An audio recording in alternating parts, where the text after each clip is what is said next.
Good morning, friends. Okay, so today I'm moving to another chapter. I'll move to an area called process costing. We are done chapter 8, 9, I'll discuss it later. I move to an area called process costing. As we have been doing, we'll first set the context of the chapter and then keep proceeding with various discussion area. Now, like I did, unit costing was used in one specific industry, that is where the production is measured in single units and it's non-identical. Batch costing, where the production is done in batches. Process costing is used in those industries where the input has to go into multiple processes, and when I start with process 1, I put some material. At the end of the process something will come out, that becomes the input for the second process. Again some other material comes out, that becomes the input for the third process. You are able to identify physically something different being there. For example, if you look at a cotton shirt, for a cotton shirt the basic raw material is the raw cotton. So practically there are processes from that raw cotton finally becomes a shirt. Raw cotton, there is a process called as ginning, in which what they do, don't worry about the technical name, ginning process, where they remove the impurities of the cotton and raw cotton become ginned cotton. Then there is a second process where this is the raw material. You do a process called spinning and this becomes a yarn. Then this becomes a raw material. Then there is a process called weaving, it becomes a fabric. Then this becomes a raw material and you finally get a shirt, so an organization or an industry where the product goes through multiple processes, the product goes through multiple process, and the output of every process becomes the input of the next process, and you can physically identify, that is a distinctly identifiable product, a see, when I start with something in the process, at the end of the process I'm able to see it and feel that okay, this is something different now. And practically companies sell raw cotton, gind cotton is also sold by companies, your yarn is also sold by companies, fabric is also sold by companies, and finally a shirt is also sold by companies. Some people will say no, no, I cannot do all the four, I will buy the gind cotton and do only yarn. Some companies will say I'll buy yarn and do only fabric, and there are companies which buys the fabric and gives us a shirt. So different organizations can do different thing, but basic rule is, if an organization uses a raw material and this becomes the input, and it goes through various processes where at the end of every process you can say raw material 1, product 1, product 2, product 3, product 4, product 5. You're able to identify, if needed I can sell it as product 1, if wanted product 1 can become product 2, I can sell it as product 2, or product 2 can become product 3. That's the wish of an organization. So process costing is used in those industries where manufacturing goes through series of processes. Output of one process will become the input of the next process, output of one process will become the input of the next process. Now, why should an organization get into this process costing? Again, what the process costing is going to do, or what unit costing did, or what batch costing did, it will give me cost of a product or service, it will give me a cost of a product or a service. So the same thing this is also going to do, it is not going to do anything different here.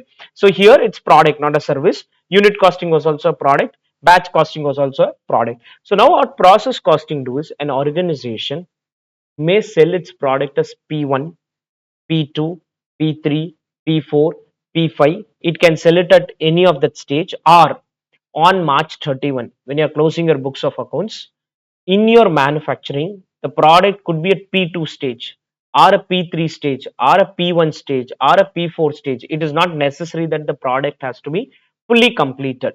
Now, accounting standard tells us you have to value inventory. For valuing the inventory, I need to know, if it's P2, I want to know what is the cost incurred till only P2. And if it is P3 product, I want to know what is the cost incurred till P3. So what process costing does is it segregates the accounts process wise. When it does the segregation process wise, you'll be able to get the cost of a product at every process. So somebody asks me what is the raw material cost? 20 rupees. Raw material becomes P1, cost is 30 rupees. P1 becomes P2, overall cost is 50 rupees. P2 becomes P3, overall cost is 70 rupees. P3 becomes P4, overall cost is 90 rupees. P4 becomes P5, overall cost is 100 rupees. So this I can do. This is possible through process costing. If I am not implementing process costing, then I do normal accounting, normal cost sheet. Normal cost sheet will give me the cost of the last product. It will only give me the cost of the last product. It cannot give me the cost of every process. So here what we do, our objective is very simple. I am going to use a single raw material. Output of every process will become the input of the next process, and objective, our purpose is to know the profit and cost, to know the profit and cost of each process. Like I said, I can do P1, P2, P3. I can sell it at P2 stage, I can sell it at P3 stage, I can sell it at P4 stage, I can sell it at P5 stage. So I want to know the profits. For knowing the profits, obviously you need the cost. Clear? Any doubts on this? Now there are two types of problem, one without work in progress and one with work in progress. Work in progress means the calculation becomes more time consuming. So first we are going to see problems without work in progress, which is technically called non equivalent units problem. It's technically called non equivalent units problem. Basically problems where work in progress is not there. Why it's called non-equivalent and all, I'll explain as we proceed. So here what we are going to do is, every problem on process costing, first thing I want to do is reconcile the input and output used by an organization and check, is there an abnormal loss or an abnormal gain. Now what is this reconciliation? Let's take an calculation. I'm going to do a process where opening stock is 5,000 units. The opening stock of 5,000 units in the process. On top of it, I add input. I add input of 45,000. I add input of 45,000. Opening stock 5,000 is there. Add input of 45,000. We get total input in the process. 50,000 units are there now. In the process, 50,000 units are there. There's an opening stock of 5,000 and I add an input. I add an input. In the process, there is a total input of 50,000. Now, some of it I may use, some of it I may not use. When I say I may not use, what can happen is less closing stock. Less closing stock, 10,000. 10,000 units I did not use. 10,000 units I did not use. I had a opening stock. Input means purchased. I purchased for, it's basically opening stock plus purchase minus closing stock. Opening stock plus purchase minus closing stock. You technically get raw material consumed, and we give a name called processed production. What is processed production? Is raw material processed for production. Raw material processed for production, or technically this is raw material consumed. This is technically raw material consumed. Now ideally I should get 40,000 output in case the input output ratio is 1 is to 1. If there's some other input output ratio, what happens I'll explain later. But if I'm using 40,000 units of input, I should get 40,000 units of output. If I get it, no abnormal loss, no abnormal gain. Now, in this, every question can give something called as normal loss. I used 40,000 units. The industry norm is 10 percentage normal loss will be there. 10% normal loss will be there. What kind of loss? Evaporation loss, or obsolescence loss, or storage loss, or breakage loss. Now, if they say 10%, it can be 10% of 45,000, can also be 10% of 50,000, or it can also be 10% of 40,000. It can be percentage of anything. Question has to tell normal loss 10% of what? Some question will say 10% of input. Some will say 10% of total input. Some will say 10% of processed production. Something has to be specified in the question. If nothing is specified, our logic is whatever we purchase, on that we incur loss in this year. Whatever was opening stock, we've already incurred loss in the previous year. We've already incurred loss in the previous year. So whatever we buy, on that there will be normal loss. On that there will be normal loss. Why is the normal loss happening? Because of issues like evaporation, breakage, all those issues organization do face. So that loss is called normal loss. So normal loss is 10% of 45,000. Normal loss is 10 percentage of 45,000. So here, after doing this, I'm expecting that I will get 35,500. I'm expecting I will get 35,500. I'm expecting I'll get 35,500. I may get more, I may get less. If I get more, I'm happy, abnormal gain. I'm happy, I'm abnormal. It will be an abnormal gain. I wanted 35,500. I wanted 35,500, but I ended up getting more. I ended up getting more. I'll be happy about it, and it's technically an abnormal gain. Technically, it's an abnormal gain. And if I get less, it is an abnormal loss. Both abnormal gain, abnormal loss is the problem of the company. Customer will not pay for this. How does this happen? You will understand when I do the process account. But logic is very simple. From the expected output, I compare with actual output. Let's assume it is 32,000. This is abnormal loss. Abnormal loss. Why loss? I expect by 500. I got 32. I got 30, expected 35, 500, got 32,000. So technically there is an abnormal loss of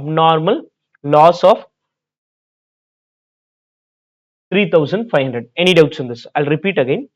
I first start with the opening stock, add purchase, less closing stock, technically raw material processed for production. Raw material processed for production. In this, I can have a normal loss and I'll get my expected output. I compare with the actual output, and this will give me either an abnormal loss or an abnormal gain. Any doubts in this? Opening stock, add input, total input, less closing stock, process production, less normal, expected, actual, abnormal loss or gain. Process 1, then this will become input of the process 2. This will become input of the process 2. Do the statement for process 2. If a question can have two processors, question can have three, question can have four, five. Maximum we have seen is three processors ICI asking. This will become input of the next process, the actual output, not the expected, the actual output. Normal loss is an unavoidable loss, arises due to factors such as evaporation, wastage. Normal loss can be a percentage of input, total input, process production, or it can also be of a final output produced by the company. If problem is silent, do it as input and write assumption also. There will be few questions where opening stock will not be there, closing stock will also not be there. In this case, assumption and all is not needed. Opening stock not there, closing stock is also not there. Whether you call it as input, total input, process production, everything is same. Everything is same. There are problems where ICI does not give opening stock, does not give closing stock. So no assumption, nothing is needed. You just take it on input and proceed ahead, because anyway all the three are same. In this situation, have to clarify what is normal loss. Some question will say normal loss is 5% of production. 5% of production means 5% of processed production. Or they may say normal loss is 5% of input. Or they may say normal loss is 5% of total input. Or they may say normal loss is 5% of the final output produced by the company. Final output produced by the company. Any doubts on this? Abnormal loss arises when actual output is lower than expected output. Again, I don't expect you to by heart and all. Logic is very simple. I wanted 35,000 rupees. I'm planning to go on a trip. I wanted 35,000 rupees. My parents have given me 32,000 rupees. So I am not happy with it because I have got lesser than what I wanted. I told my parents to give me 35,000 rupees. They have given me 35,500 rupees. They have given me 32,000. So I feel there is a loss for me. There is a loss. And in case they give me 38, give me 38, I feel there is a gain for me. There is a gain for me. Abnormal loss arises when actual output is lower than expected output, and this is actual output is more than expected output. After this is done, I have to open a process account rather than doing it in a statement form like unit costing statement, batch costing is statement, process costing, it is not a statement, it is an account. How does the account look? Exactly trading P&L, exactly trading P&L, to opening stock, to raw material, to direct labor, to overheads, exactly like your normal trading P&L, but sales will not come. Sales will not come. Exactly like a normal trading P&L, to opening stock, to raw material, to direct labor, to overhead, to abnormal gain. Now, why is it debited? Let's understand. If I look at abnormal gain account, this will be by process, and this side it will be to P&L, to P&L. So ultimately it will go and sit in the credit side of P&L. Ultimately it will go and sit in the, see, abnormal gain is not credited in the account. It is debited in the process account. It is debited in the process account. Why is it debited? In the abnormal gain account it will be credited. In the abnormal gain account it will be credited. Why is it credited? So that you can ultimately write to P&L, and this will go to the credit side of P&L. This will go to the credit side of P&L. Normal loss as well as abnormal loss are credited in the process account, are credited in the process account. Abnormal gain is debited in the process account. Rather than say debited in the process account, I have to say normal loss and abnormal loss are debited in their respective accounts, are debited in their respective accounts. So it is credited here. So it is credited here. Abnormal gain is credited in their respective account, in the respective account. So it is debited here. So clear? Any doubts on this? Apart from that, you may transfer something to the next process and closing stock and closing stock. Now, one major calculation here is cost per good unit. Cost per good unit. That is, as I said initially, that I can sell my product as P1, P2, P3, P4. I want to know what is the cost of P1. The process account will tell. What is the cost of P2? The P2 process will tell. P3, the third process will tell. Now, what concept says is debit side of process account excluding abnormal gain minus sale value of normal loss. Now, you may see that this is some different term. This is nothing but technically COP plus opening stock. How is it COP plus opening stock? Direct material plus direct labor plus overheads. You get your GWC, NWC minus sale of recoveries or scrap. Sale of recoveries or scrap. You will get cost of production. Add opening stock. Technically, you get cost of goods available for sale. Cost of goods available for sale. In this cost per good unit, if you don't add opening stock in the calculation, then it technically is a FIFO method. If you add opening stock in the calculation, it's technically a weighted average cost method. This distinction you'll understand later. But basic thing is add up all the cost. Add up all the cost. Raw material cost, labor cost, factory overhead cost, admin overhead and all will not come, but adding up all the cost. We're just adding up all the cost and deducting sale of recoveries or scrap. And listen, you have to divide by what? expected output. This is very critical. Let's see that there are two companies. One company, this happened, abnormal gain, okay. Another company, same thing, they got 32,000. Third company, same thing, they got 30,000. Their cost sheet says expenses are 6 lakh. Expenses is 6 lakh. That is material, labor, all put together 6 lakh rupees. First company says 6 lakh by 38,000. Company says 6 lakh by 38,000. Second company says 6 lakh by 32,000. Third company says 6 lakh by 30,000. Process costing says this is not okay.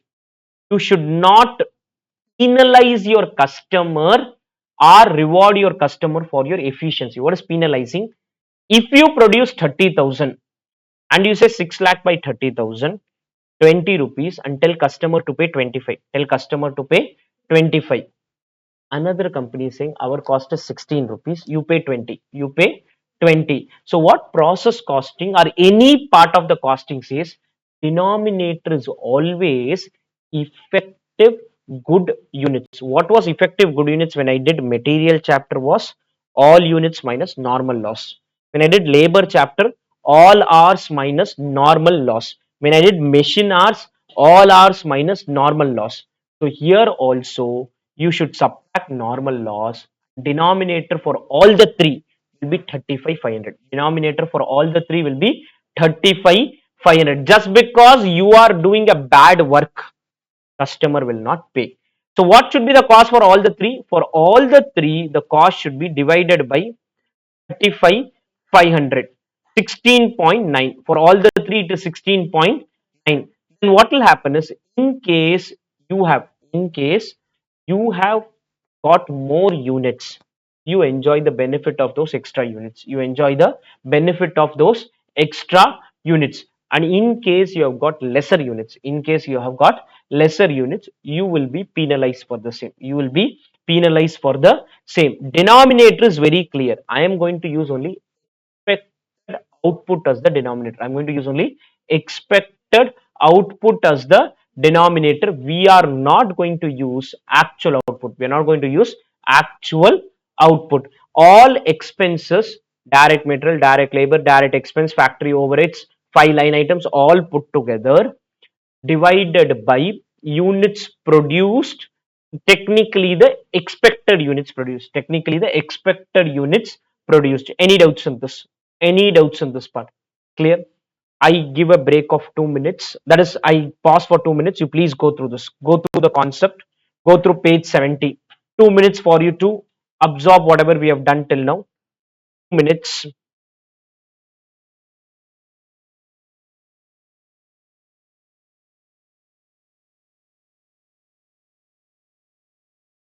Proceed ahead. So what we learned is process costing is used wherever manufacturing goes through a series of processes, and the output of every process becomes the input of the next process. Objective is to calculate cost per unit. It's technically called cost per good unit. Good unit means what you expected. And this will help me in taking certain profitability calculations as well as cost side calculation, and I can take certain decisions if I want. Clear? Any doubts in this? Let's see question first now. Let's come to question 1. Page 207.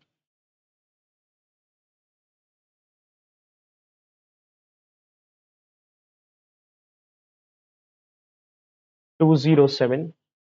Production in a manufacturing company passes through three distinct processes: 1, 2, and 3.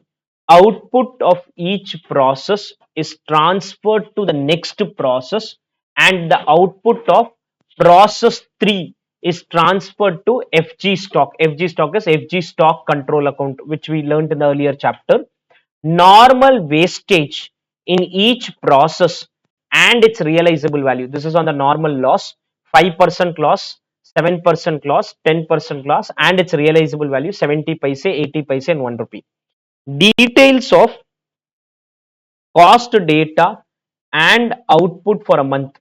Sundry material. Now, what is sundry material is, this is not the main raw material. This is not the main raw material. For example, if you are manufacturing shoe, leather is the main raw material. Apart from leather, we use some chemicals. All those are called sundry material. The sundry material cannot increase the quantity of production. Sundry material cannot increase the quantity of production. If you use more leather, more number of shoe. More chemical does not mean more number of shoe. So sundry materials, we will have value only, we will not have units for sundry material. Sundry material units will not be there, only the value will be there. Direct labor, production expenses, and the output is given. First process 38,000 output. This became the input for the second process. It got 34,600. Became the input for the third process. It got 32,000. And the first process was started with a 40,000 units. Started with 40,000 units costing 3 lakh 20. No opening or closing work in progress. So no opening stock, no closing stock, no work in progress. So it's technically called non-equivalent units. What is equivalent units? As we proceed, they have asked us to prepare process account. For doing process account, first we have to do an input output statement. So there we'll do particulars, process 1, process 2, process 3. First we'll complete process 1, then I shift to process 2 input output, then we shift to process 3. Then we'll do a process account, which is like your trading P&L. In the process account, there will be not only particulars and amount, there will be a units column also. Particulars, units, amount, particulars, units, amount. Let's do input output statement. Working note 1. Input output statement. Input output statement. Particulars, process 1, process 2, process 3.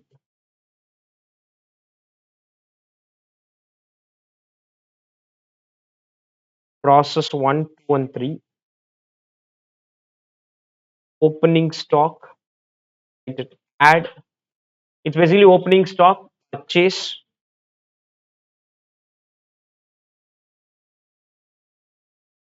opening stock, add purchase, less closing stock, process to production,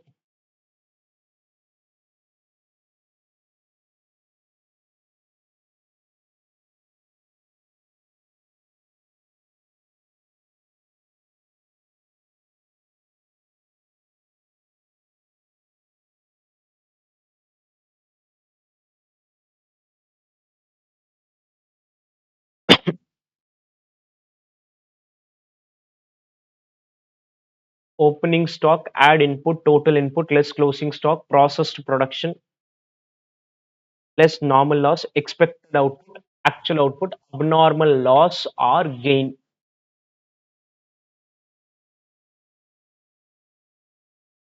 This you can write 0 for all the three. Closing stock is also not there. No opening stock, no closing stock.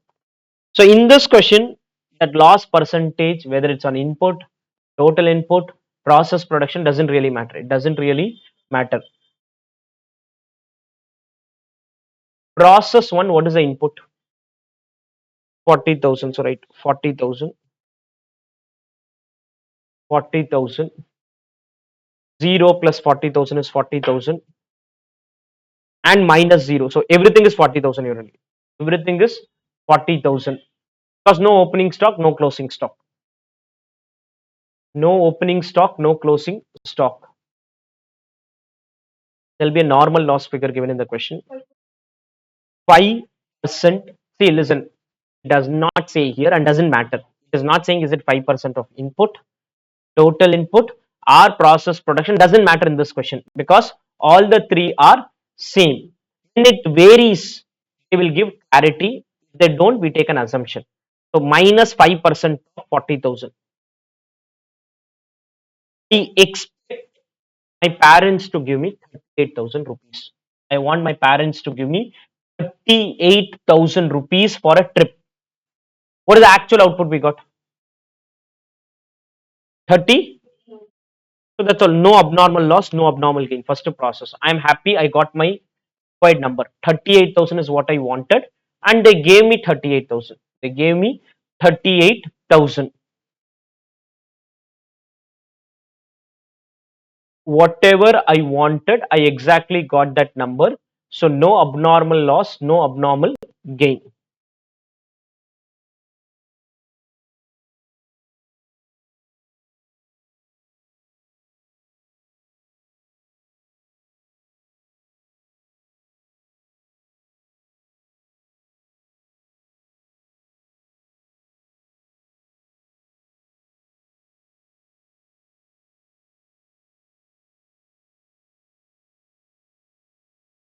Clear?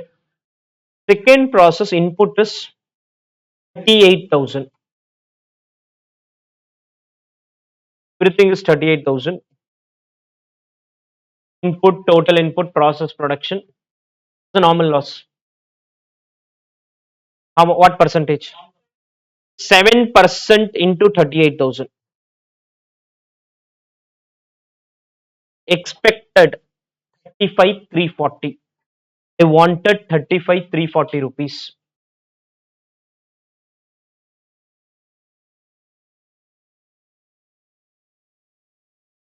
How much output we got actually?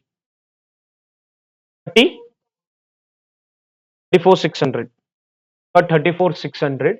Wanted 35,340. We got 34,600. I'm unhappy about it. I am unhappy about it. I wanted 35,000 rupees. I got only 34,600 rupees. It's an abnormal loss for me. It's an abnormal loss for me. I am unhappy with what has happened. How much is abnormal loss?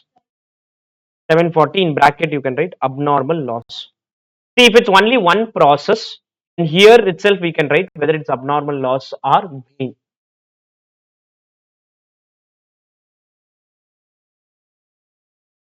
Process 3, what's the input?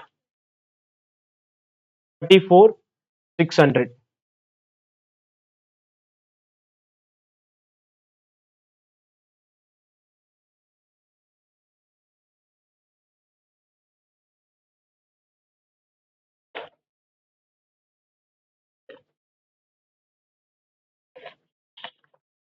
How much is the normal loss? 10% 3460. He expected 31,140. He expected 31,140. Actual, happy about it. 860 abnormal gain. 860 abnormal gain. Any doubts on this? Clear? We proceed. Now we are going to do first process 1 account, then using that process 2, using that process 3 account. Next working note, process 1 account.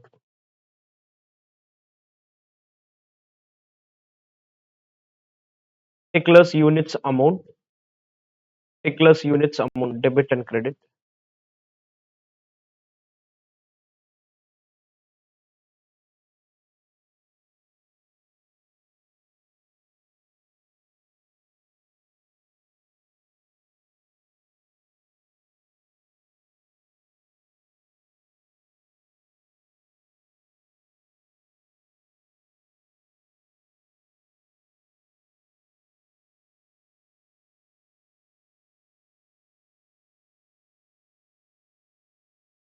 There is no opening stock, so we are not writing that. All expenses which are there for in process 1, we'll keep writing them. For the first expense in process 1, before sundry material, let's write the raw material. Raw material, raw material, 40,000 units. It's given below that table. Raw material, 40,000 units. Value is how much? 320. 40,320.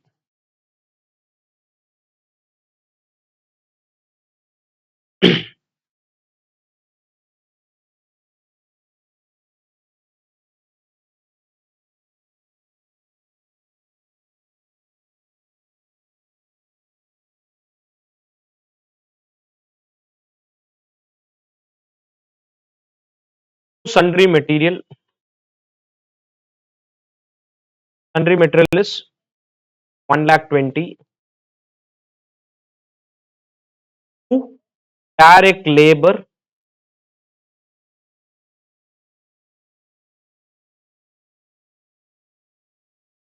Next item is 2, production expenses. Much? 40,000. Production expense 40,000. Any doubts till this? By normal loss. By normal loss. How many units were normal loss? 1,000 units. These normal loss will be valued as normal loss into realizable value. Normal loss into realizable value. How much? 1,000. How much? 0.7 is the realizable value. Okay. 0.7 realizable value.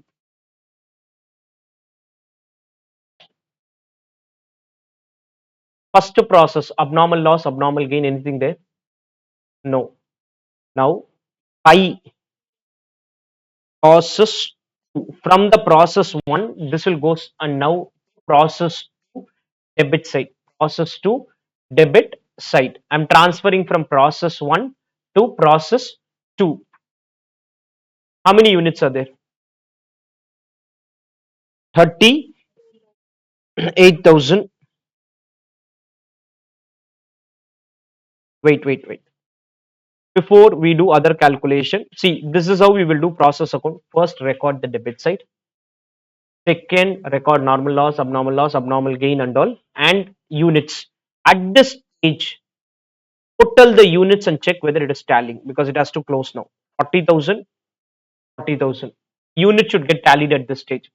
First, debit side recording, then loss recording, loss transfer, closing stock, whatever happens, and reconcile the units at this stage. Reconcile means close the units part.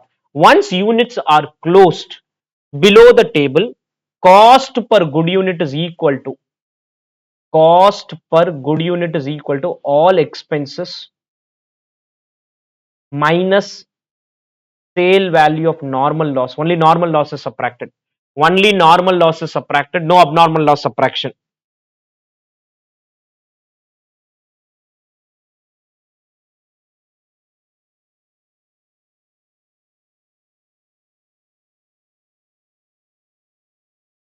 All expenses minus sale value of normal loss divided by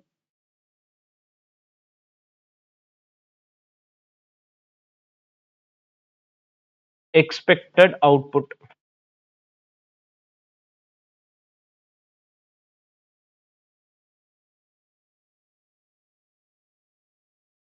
What is the total of all expenses? Huh? Okay, 5 lakh 60,000 minus 1,400 minus 1,400 divided by 38,000 divided by 38,000. All expenses 5 lakh 60 minus 1,400 divided by 38,000. 4 decimal in case it comes in decimal. How much? Okay, 14.7 exact. Okay. 14.7.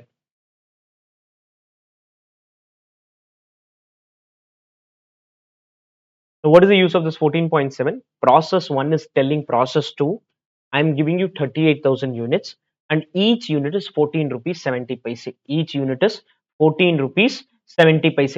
Like raw material became WIP became FG in the cost accounting system, process 1 will become process 2. So in process 1, you remove it, take it to process 2. Process 2 will transfer this at maybe 15, 16, 17, 18, 19, whatever number, including its expenses, So this is 38,000 into 14.7 and now tally 5 lakh 60, 5 lakh 60, 5 lakh 60 and 5 lakh 60.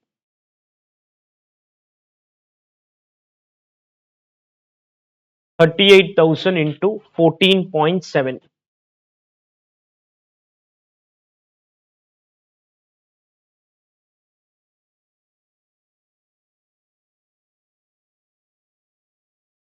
Clear? Any doubts on this? I could have taken process to as a balancing figure also, but later on when you do the second or when you have abnormal loss or abnormal gain, two things will be missing. So balancing figure will not work. Process one, no abnormal loss, no abnormal gain. We could have taken it as balancing figure, but okay, let's learn it in this way. Open process two account. Process two account.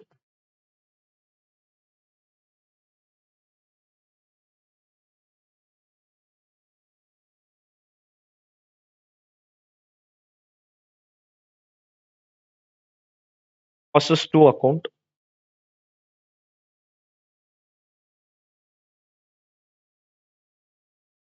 First item is two process one. Two process one.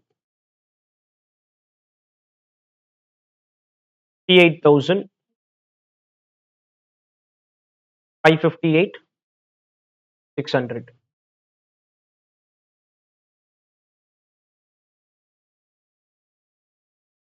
Then tell me the expenses. Two sundry material. Much? 3,000. Self-explanatory balance as of now. Two direct labor. 60,000. Two overheads. 40, no? Production expenses, whatever name. Production expenses. 40,000. Production expenses 40,000. Production expenses 40,000. Any doubts in this? Credit side. The normal loss. By normal loss.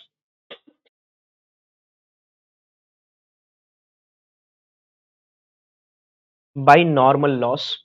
In the input output statement, tell me the number of units.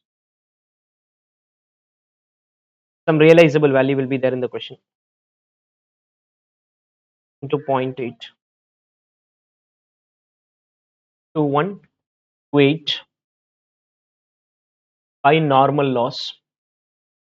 2660 into 0.8. 2128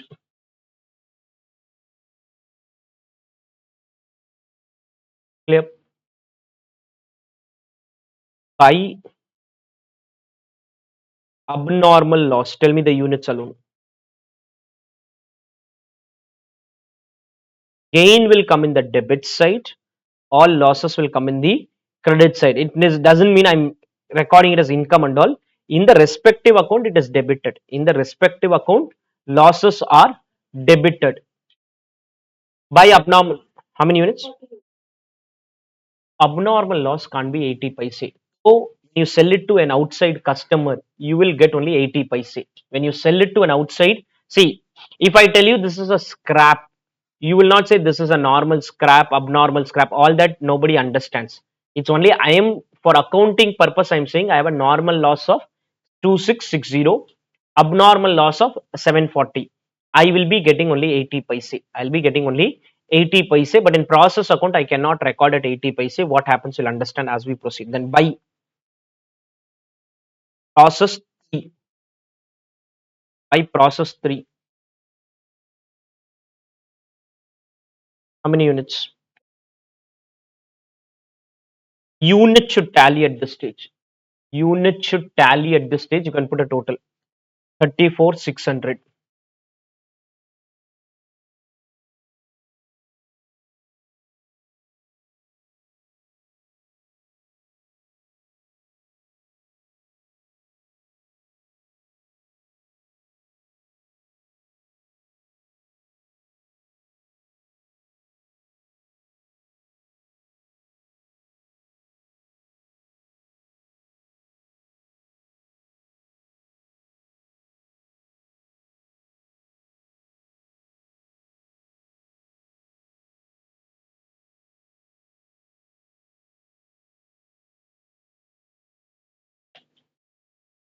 Clear? Now, previous question I said if I wanted, I could have taken one balancing figure and close. Here you have two items. So this right. Cost per good unit is equal to cost per good unit is equal to all expenses minus sale value of normal loss by expected output.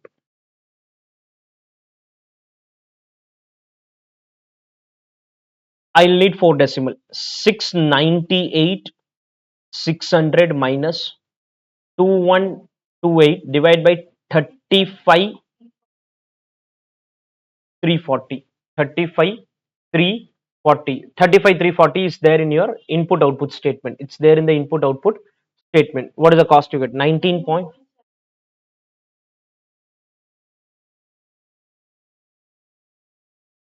Clear?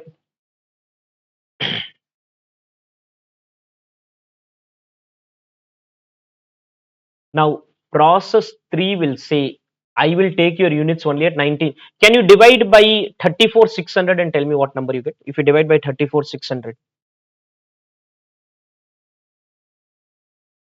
same calculation if you divide by 34 600.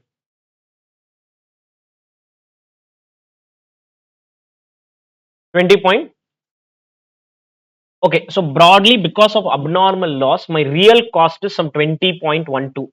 But what I will transfer is only 19.70. Customer will not be interested in knowing whether you have an abnormal loss or an abnormal gain. So listen, abnormal loss is 740 into, listen, 19.7078. This is 34 600 into 19.7078. Now listen, how does these two work? In the normal loss, debit side you will do 2660 into 0.8. In the debit side you will write 2660 into 0.8. In the credit side you will say by bank 2660 into 0.8, because you will sell it and earn money. You will sell it and earn money. Debit side 2660 into 0.8. Credit side 2660 into 0.8. Neither my loss nor my profit. Normal loss I am not bothered about. Abnormal loss, in the debit you will write 740 into 19.7078. But what you will get is 740 into 80 paise. What you will get is 740 into 80 paise. Balance is my loss. Balance is my loss. If you write 740 into 0.8 here, then you are not bearing the loss. Indirectly, see, if I write this as 740 into 0.8, indirectly all amount will go to by process 3, because debit and credit side has to tally. Debit and credit side has to tally. So if I write 740 into 0.8, indirectly customer will have to pay for the abnormal loss also. So concept, they have beautifully made this, saying normal loss you multiply with realizable value and sell it at realizable value. No profit for you, no loss for you. Abnormal loss you record at cost price, because you expected. See, in reality what I should have done is not by abnormal loss, I should have written by process 3, 35 340. I should have got 35 340 and multiply that with 19.7078. Now what concept says is, if you get 35,000, multiply 35 with 19.70 and separately 340 also with 19.70. Separately 340. If you get 34, multiply 34 with 19.7078 and separately 1340. Whatever you did not get, that's your headache. Whatever you did not get is your headache. Don't tell customer that I have not got the units or I have got the units. Any doubts on this? Any doubts on the concept? I'll wait. I'll give you time to write. So abnormal loss, again I'm explaining. I'm going to record 740 into 19.7078. This will go to its debit side.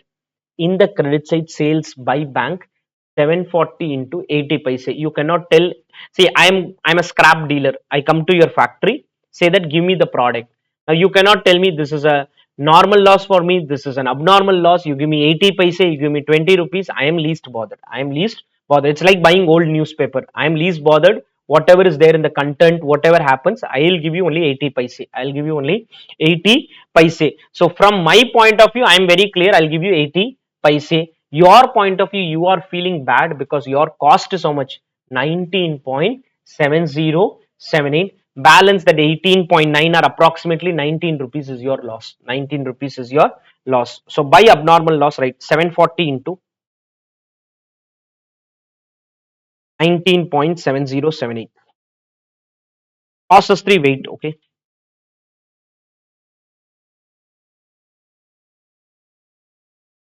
740 into 19.7078.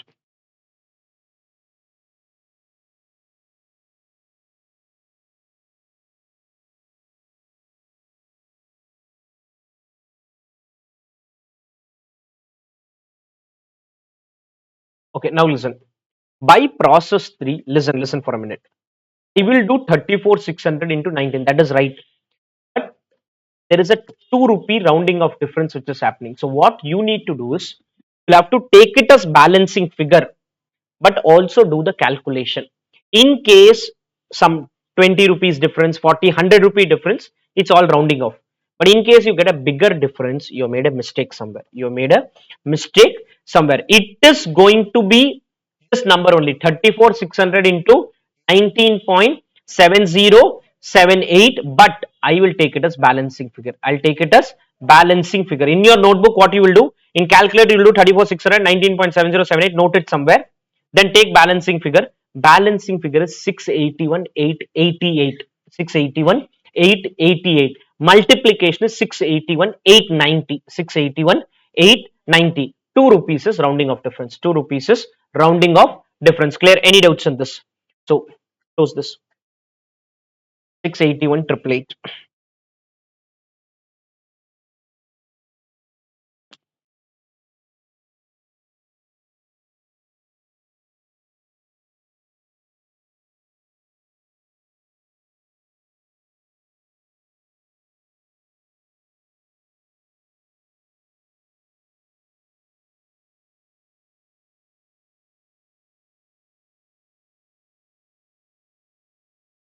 Any doubts on this?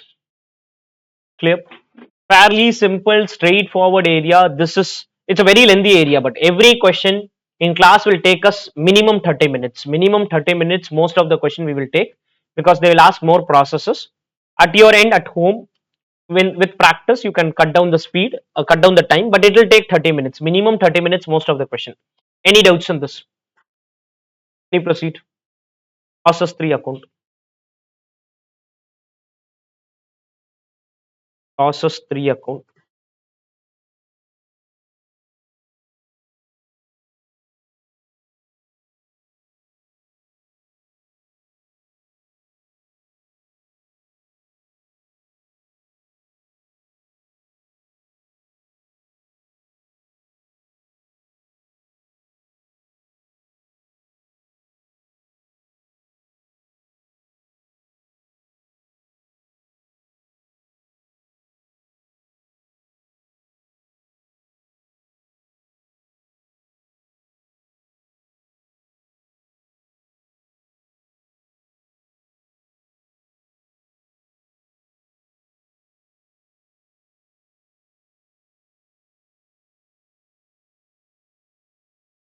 Process 2.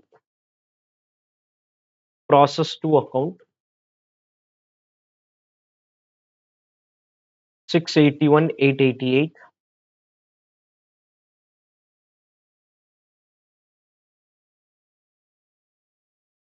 Process 2 account 681,888.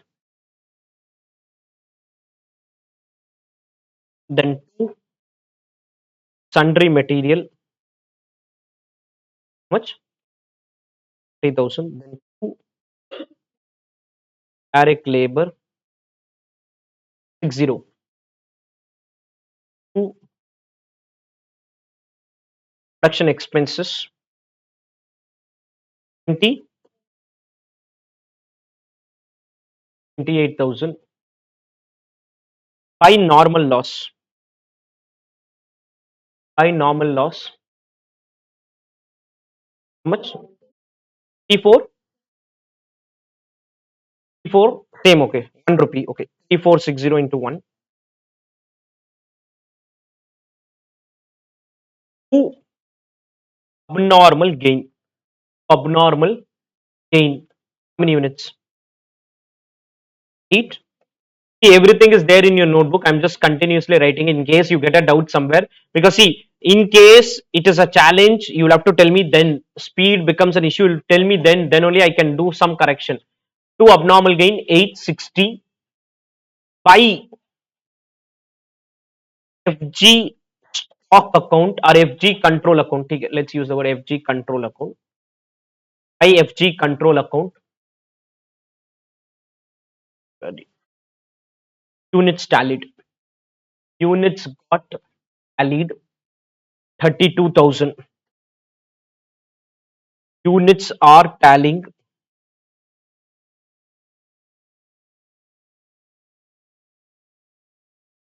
by FG's control account. Units are tallying. Any doubts on this? Clear? Below this, cost per good unit is equal to cost per good unit is equal to all expenses minus sale value of normal loss divided by expected output. Divided by expected output. 809 888 minus E460. 809 888 minus E460.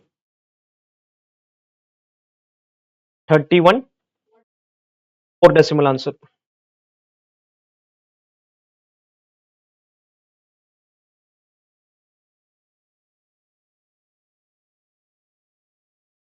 Okay. Calculation mistakes, please avoid, guys. 25.8969 per unit.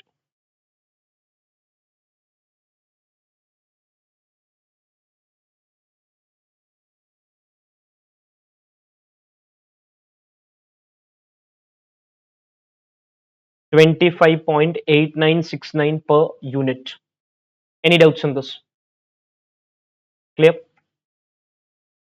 Multiply 860 with 25.8969 and also 32,000 with that, but take it as balancing figure. Take it as balancing figure. This you multiply 860 into 25.8969.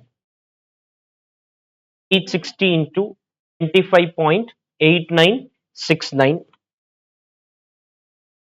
Same 32,000 into 25.8969, but take it as balancing figure. Rupee difference will come.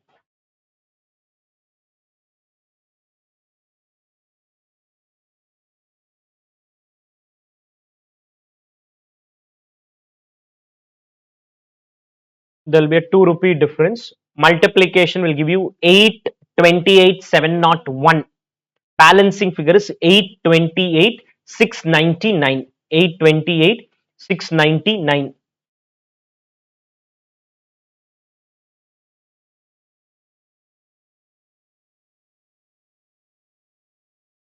Now, with this, the question is over, but some question may ask that prepare another three accounts: normal loss, abnormal gain. I think in the solution I've added them, but in the question I forgot adding it. So they may end up asking three more accounts. One is called normal loss account, abnormal loss account, and abnormal gain account. First, any doubts till this? Any doubts? I again 2 3 minutes I give. Please go through the entire calculation. Let me know if you have anywhere doubt. 2 3 minutes.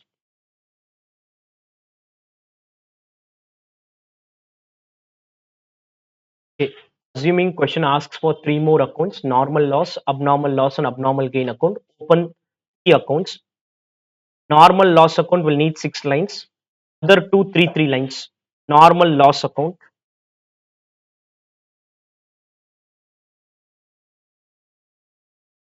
same particulars units amount. Abnormal loss account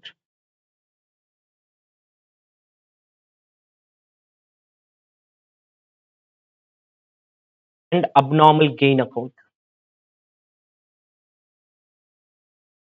Normal loss, and abnormal gain. Abnormal loss, and abnormal gain.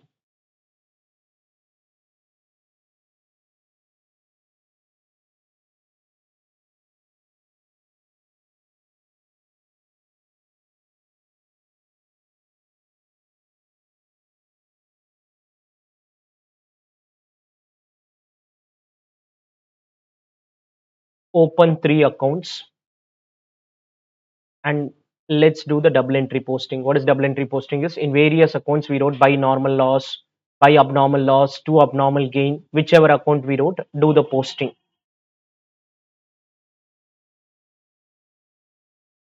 To process one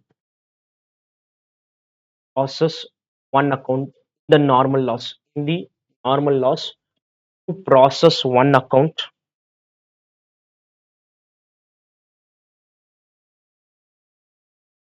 how many units? Value 1400. To process one 2000 and 1400.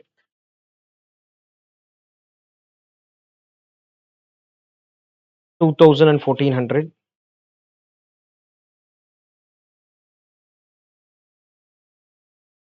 Then to process to account, process to account,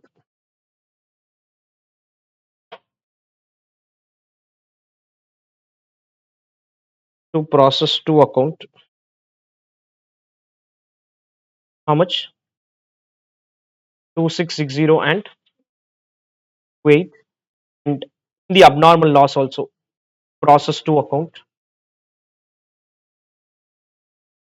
process to account, 740 and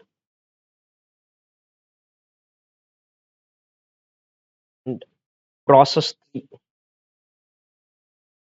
to process 3 account, E460, E460. This and all I'm not explaining, you'll have to just quickly write this by process 3. 860 and 22271.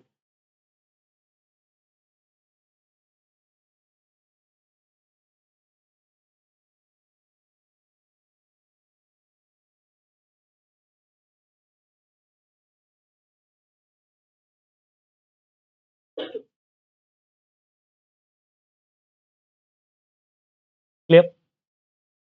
Any doubts on this? This is just doing the posting of whatever entries we wrote earlier. We're just doing the posting of that. Now only one transaction has to be recorded, and then the profit or loss will go to P&L. Below this, right? Sale of actual loss. Sale of actual loss. Particulars 1, process 1, process 2, process 3.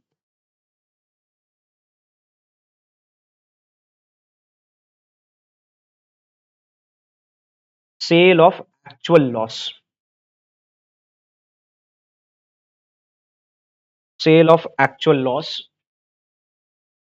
Again, I'm repeating, for a person who's coming and buying a scrap, he doesn't understand all this normal loss, abnormal loss. For him, it is a scrap. For him, it is a scrap. So listen, right? Process to production.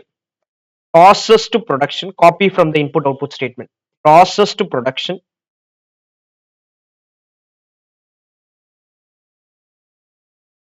Process to production. What is process production? Is raw material consumed. Raw material consumed.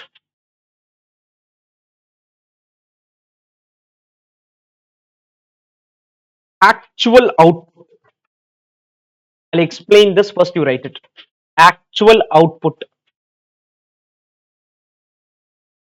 Actual output.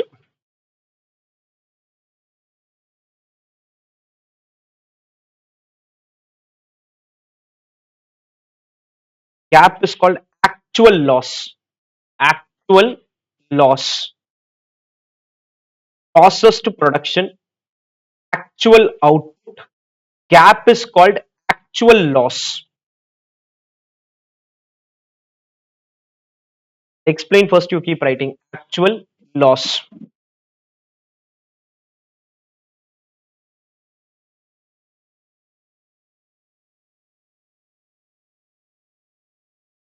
Okay, now listen. In the first process, how much is the normal loss? 2000. Abnormal loss? Okay. Abnormal gain? No. In the first process, you had lost 2000 units, you will get sale value for that. You get sale value. Second process, what is the normal loss? Abnormal loss. I will be selling 2660 plus 740. I'll be selling 2660 plus 740. When a person comes for buying, he doesn't understand all this normal loss, abnormal loss. He will say, you give me 3400 units, I'll give you 80 paise or whatever is given in the question. He will give that realizable value. For him, it is a scrap. For him, it is a scrap. It doesn't matter whether it's a normal scrap, abnormal gain, abnormal loss, all that is not worry. He'll only tell, I'll give you 80 paise. Third customer or third process, normal loss is how much? Abnormal gain. Cut it short, actual loss is equal to normal loss plus abnormal loss minus abnormal gain. Normal loss plus abnormal loss minus abnormal gain. Give me the realizable value. Realizable value 0.7. Write this. 0.7, 0.8 and 1 rupee. And scrap income. Scrap income 2000 into 0.7, 3400 to 0.8 and 2600 into 1. I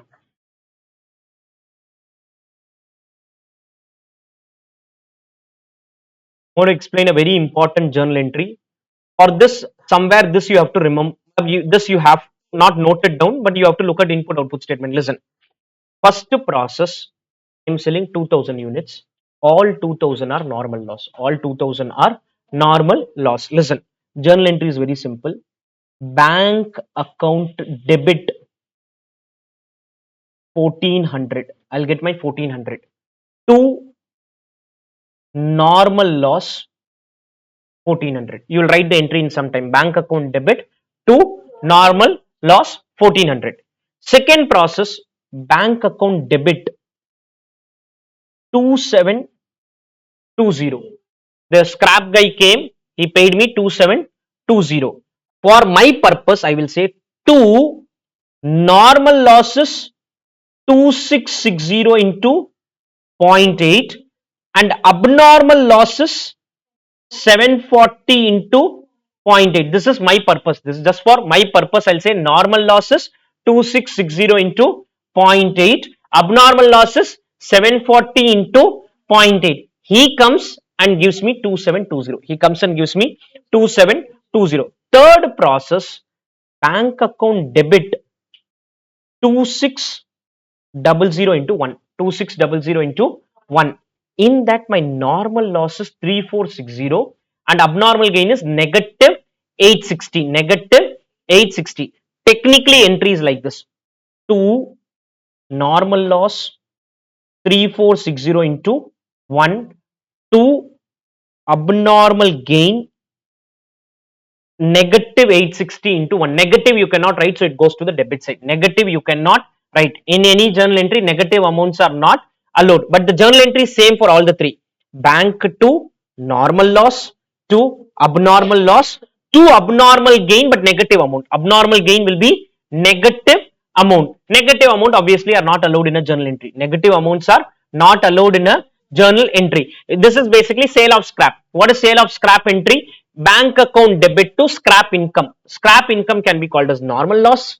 Scrap income can be called as abnormal loss. It can also be called as abnormal gain. Unfortunately, abnormal gain, I cannot write negative amounts. If somebody tells negative can be written, then my journal entry is this only: bank account debit 2600 into 1, to normal loss 3460 into 1, and to abnormal gain negative 860 into 1. Then only debit and credit will match. Then only debit and credit will match. Unfortunately, I have to shift this to the debit side. I have to shift this to the debit side because negative amounts are not allowed in a journal entry. Negative amounts are not allowed in a journal entry. It is not that I have to debit it. Indirectly, I cannot write negative entry. So I take it up. I take it up. I repeat again.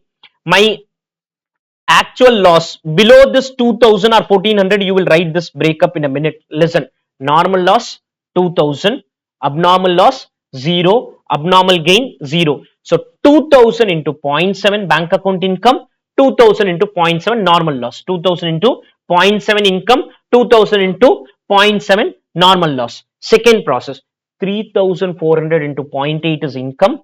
In that, normal loss is 2660 into zero point 0.8, abnormal loss is 740 into zero point 0.8, 2660 into zero point 0.8, 740 into zero point 0.8.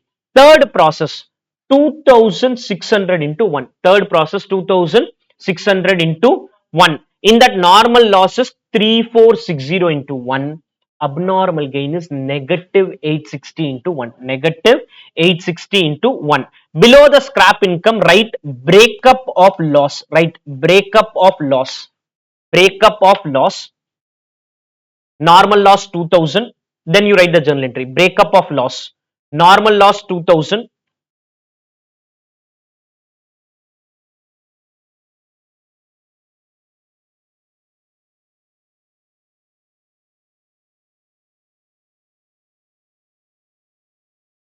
And normal loss 2660 and abnormal loss 740 and abnormal loss 740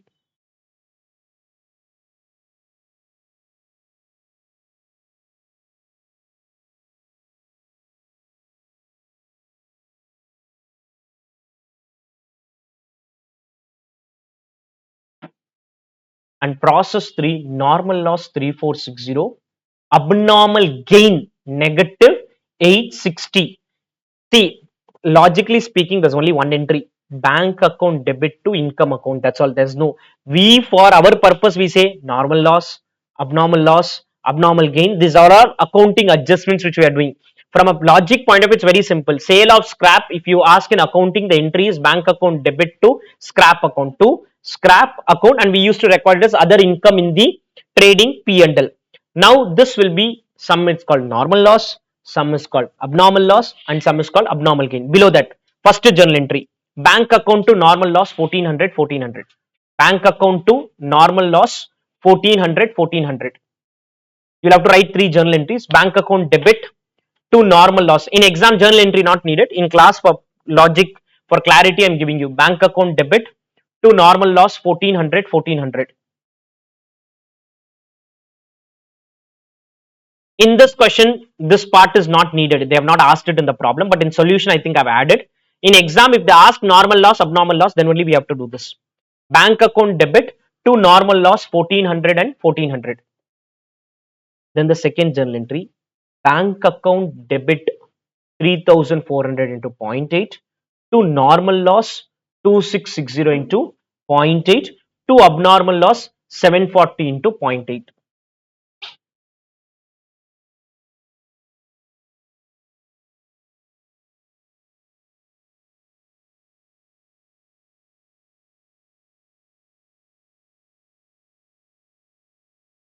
And the third journal entry, negative amounts not allowed, so automatically you change the entry.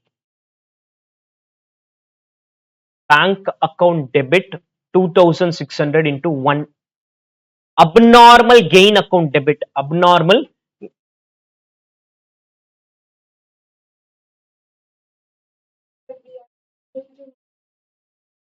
Yeah, that is what is happening indirectly. That is what is happening, because what is abnormal gain is something which should have come as a bad unit. Bad unit is called loss. It turned out to be a good unit. The bad unit is a loss. In place of a loss, I've got a gain. Bank account debit, it looks like that, but in reality, it is negative 860 into 1. Negative 860 into 1, you cannot write negative. You cannot write negative.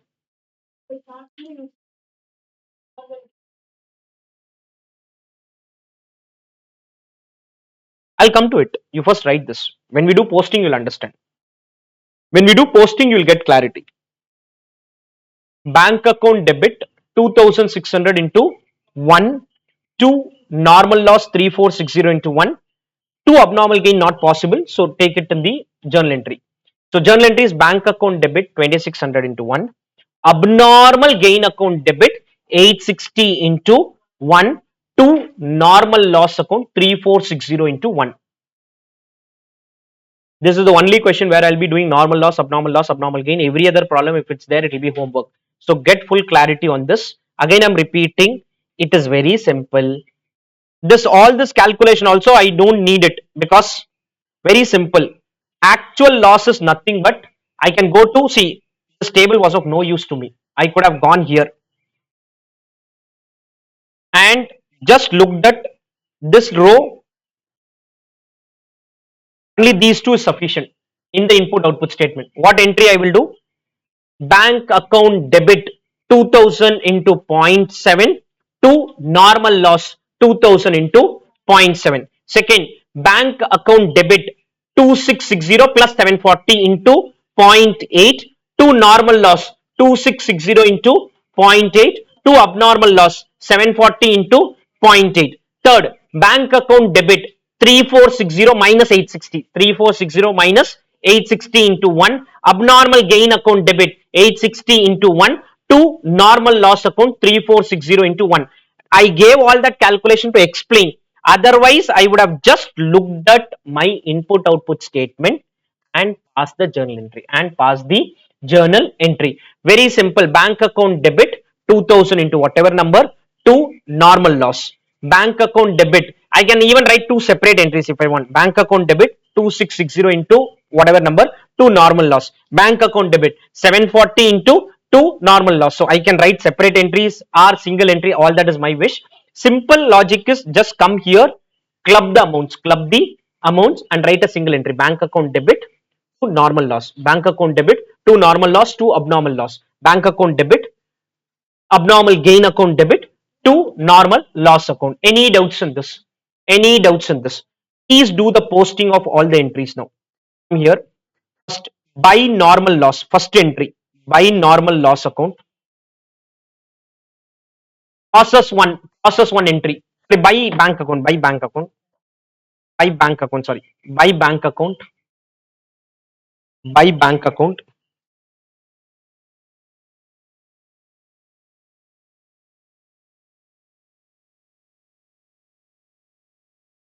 by bank account. What was the amount? First entry 1400. So by bank account, right? 2000 units, 1400 rupees. 2000 units, 1400 rupees. By bank account. Journal entry was bank account debit to normal loss account, 2000 units, 1400 rupees. No, no. Whatever is there in your entry, look at the journal entry. No. What is the first journal entry you wrote? So that entry only I am doing the posting. I'm not copy pasting. I am from their entry. I'm writing the posting. I am not copying the debit side and all. From that entry, you have to do the posting. Any doubts on this? Second, by bank account,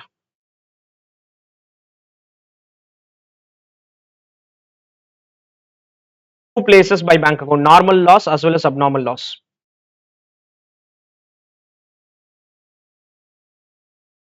Posting part and all you'll have to take care. I cannot keep explaining that. By bank account 2128, by bank account 592.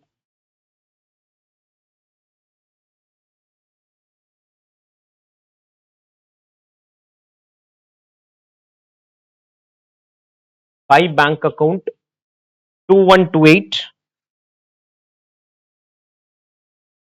and by bank account 592. Clear? Any doubts on this? Can you tell me the third journal entry? First tell me the entry, then I do the posting. What was the entry? Bank account debit amount 2000, abnormal gain account debit 860 to E460. So by bank 2600 units, 2600. By abnormal gain 860, 860. By abnormal gain 860 units, 860 rupees. No, no, do the posting in the abnormal gain also. Normal loss 860, 860. Normal loss 860 and 860. Posting part and all I cannot explain much. Journal entry posting you should take care. It's just a posting of the journal entry. Journal entry I can explain. Ledger posting I cannot explain at this stage. 2 normal loss 860, 860.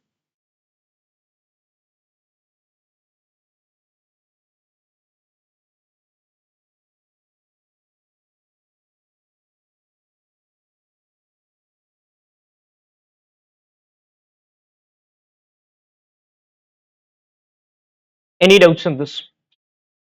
Can you proceed? Now comes the main explanation.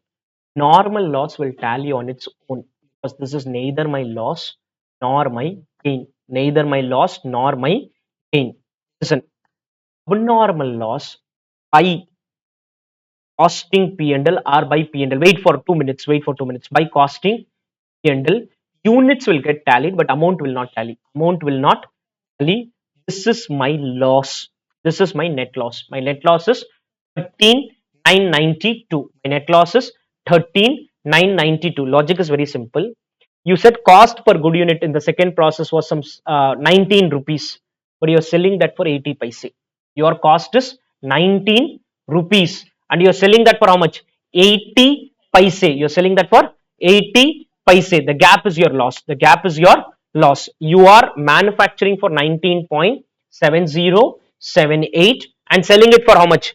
80 paise. See, technically abnormal loss should have been a good unit, turned out to be a bad unit. Should have been a good unit worth 19.7078, turned out to be a bad unit worth 80 paise. Balance is my loss. Balance is my loss. I am suffering because of this. And this side, two costing P&L 22,271 minus 860. This will go to the credit side of P&L. This will go to the debit side. You can write by costing P&L or by normal P&L and all. I'll explain again. Just 1 more minute of explanation and then you write it. Costing is stable, not needed. Write the journal entry. You write the journal entry. Writing the journal entry, I've explained the logic. Logic is very simple. Bank account debit to normal loss account to abnormal loss account. In case abnormal gain is there, write it in the debit side. So the journal entry is single journal entry. Abnormal gain account debit, bank account debit to normal loss, or bank account debit to normal loss to abnormal loss, or bank account debit only to normal loss. That's all. No abnormal loss, no abnormal gain. Once this entry is written, you have to do the posting of the entry. You have to do the posting of the entry. When you do posting, this is fully tallied. This is fully tallied.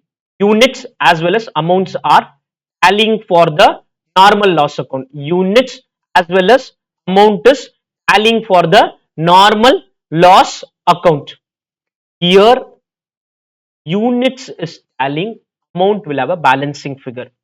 Here also units will tally, amount will have a balancing figure. Any doubts on this? Some of you look a little confused. What's a doubt? Is there a doubt? Clear? Any doubts on this? Any doubts on this? Close this now. Once you are done, I'll explain again. First, close this now.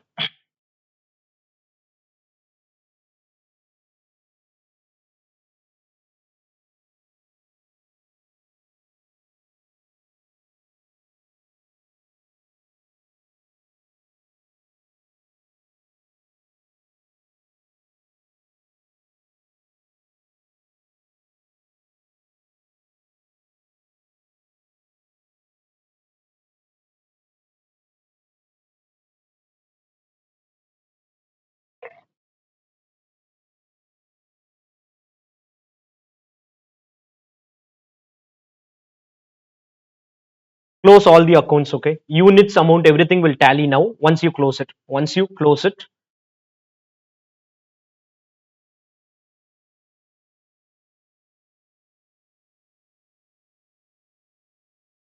close all the accounts.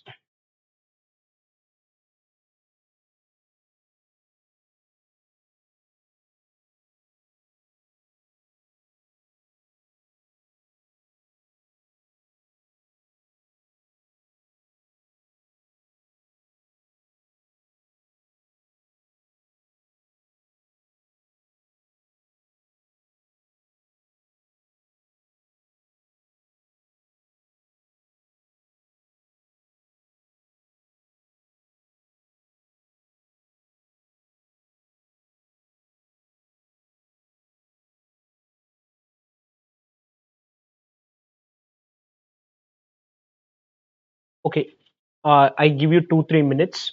Now, please go through the sequence for normal loss, abnormal gain, see it properly, and then I explain. Then I explain again. 2 3 minutes, please go through the calculations.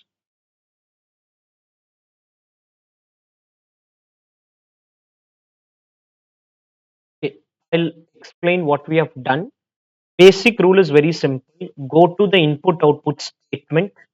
Look at how much is normal loss, how much is abnormal loss.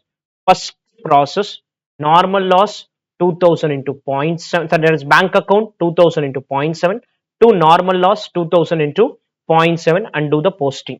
Second, bank account debit 2660 plus 740 plus 740 into zero point 0.8 to normal loss 2660 into zero point 0.8 to abnormal loss 740 into zero point 0.8. 2660 in the units column, that is when you do the posting, into zero point 0.8 in the amount column. Third one, bank account debit 3460 minus 860 minus 860 into 1 into 1. Abnormal gain account debit, abnormal gain account debit 860 into 1 to normal loss 3460 into 1. So in the normal loss it will be by bank account, by abnormal gain account, by bank account and by abnormal gain account. Normal loss account debit, credit, units and amount will tally. Abnormal loss account units will tally, amount will not tally. That balancing figure will go to costing P&L. That balancing figure will go to costing P&L or normal P&L or normal P&L. Same with your abnormal gain. Units will tally, amount will not tally. Amount will not tally. This is the only problem where I'm going to do normal loss accounting. Other question I will not be discussing this. So this is the crux here.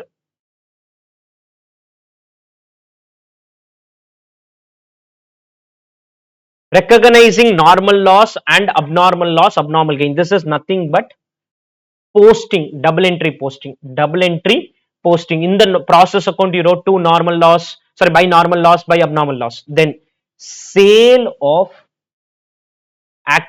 sale of actual loss, bank account debit to normal loss account to abnormal loss account. And in case there is an abnormal gain, this also should come together. In case there is an abnormal gain should get debited. Transfer of net abnormal loss to costing P&L, net abnormal gain to costing P&L, net abnormal loss to costing P&L, net abnormal gain to costing P&L. Clear? Any doubts on this? Any doubts on this segment? Clear? Okay, let's take a break of 10 minutes. Okay. I'll be moving to the next question, but before that, I kind of again explain what we have done. Process accounting is basically used to calculate the cost of every process so that I can value my inventory at the end of every process. For this purpose, we add all expenses, direct material, direct labor, direct expense, factory overheads, 5 line items, and deduct credit for recoveries or scrap and divide by expected output and not actual. Why I don't divide by actual? Because actual can be more or less, and that is abnormal loss or abnormal gain, which is the problem of a company. As a customer, I don't want to get into all these issues. So that's a problem of the company. Company has to bear that issue. So once we get cost per good unit, we multiply and shift it to the next process. So how you record process account is, first is input output statement, opening stock, add input, total input, less closing stock, process to production, less normal loss, expected output, actual output, abnormal loss or gain, abnormal loss or gain. Then what we end up doing is we prepare a process account. We prepare a process account where two opening stock, two direct material, two direct labor, two direct expense, two factory overheads, by normal loss, by abnormal loss to abnormal gain, and by transfer to next process or by closing stock. All this will come. As per rule, normal loss you have to multiply with realizable value. Normal loss you have to multiply with realizable value. Everything you have to multiply with cost price. Everything. Abnormal loss multiplied with cost price. Abnormal gain multiplied with cost price. Transfer to next process multiplied with cost price. Closing stock multiplied with cost price. Everything will get multiplied with cost per good unit, will get multiplied with cost per good unit. Clear? Any doubts on this? Any doubts on the concept here? think this is kind of clarifies the first segment, which is non-equivalent units. We will do questions where something add-on will be there. Some add-on will be there. Let's come to question two. Meta company is engaged in the production of product trio which passes through two processes P and Q. Other information obtained from books of accounts is as follows: raw material used, raw material cost per unit, wages, expenses, selling price, production overhead is 3 lakh, production overhead is 3 lakh and recovered as a percentage of direct wages. OAR is on direct wages. Actual output is 9,200 and 6,400. The important line is this: three-fourth of the P was passed on. Three-fourth of P was passed on and balance was sold. Balance was sold. Entire output of Q is sold. Entire output of Q is sold. So this is an extra add-on. This is an extra add-on. Entire out. See, earlier what happened is first process shifted to second.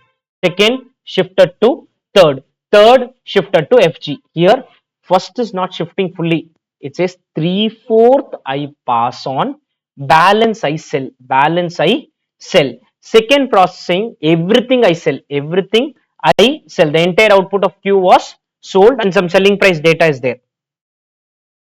Management and selling expense is 1 lakh 70. These are not allocable to the process. Not allocable to the process means it will not come in the process account. It will directly go to costing P&L account. As when I was explaining the format, I said direct material, direct labor, direct expense, factory overheads. Until that only mostly we will write. If they tell admin overhead, I'll write it individual process wise, but mostly only till factory overhead. Management expenses, admin overhead, selling expenses, selling overhead, and they are saying these are not allocable to the processes. Whereas this part, production overhead is to be allocated as a percentage of direct wages. Like that, admin overhead also they could have said something, but they say these are not to be allocated to the process. Normal losses 6% and 10%. 5 rupees realizable value, 8 rupees realizable value. Assume P and Q are not the responsibility center. What is the meaning of this? I'll explain later. But what is the implication? I'll explain later. Responsibility center is a concept we learnt in chapter 1. There were 4 types of responsibility center: cost center, profit center, revenue center, investment center. Here it says they are not responsibility center. Implication you'll understand later. Prepare process P account, process Q account, abnormal loss and abnormal gain account, which I'm not going to do, and costing P&L account, costing P&L account. So 4 accounts they have ended up asking. We will first do input output statement for P and Q, then do process P, then do process Q, and ultimately I'll come to costing P&L. Let's start. Working note 1, input output statement. Working note 1, input output statement. Working note 1, input output statement. Input output statement.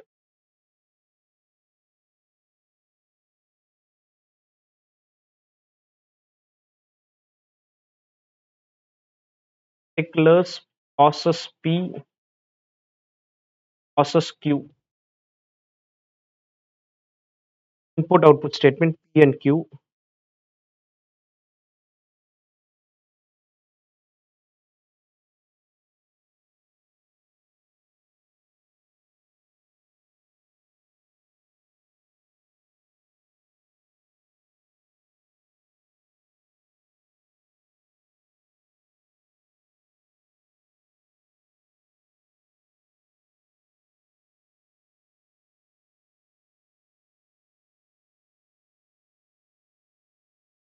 Opening stock, add input, total input, less closing stock, processed production, less normal loss, expected, actual, abnormal loss slash gain.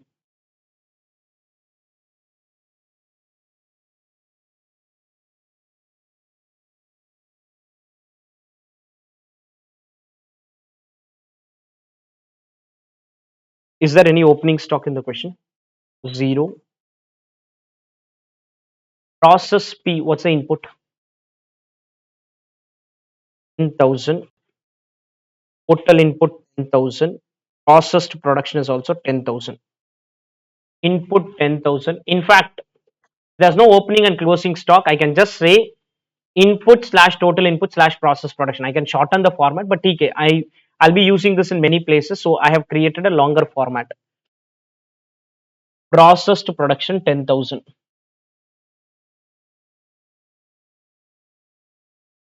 Processed production 10,000. Is a normal loss. 6% is 600. Expected 9400. Expected is 9400.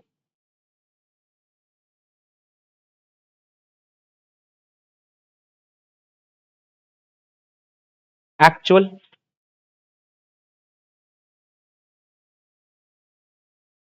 normal loss, abnormal gain. Normal loss gain. Loss 200 units in bracket abnormal loss. 200 units in bracket abnormal loss.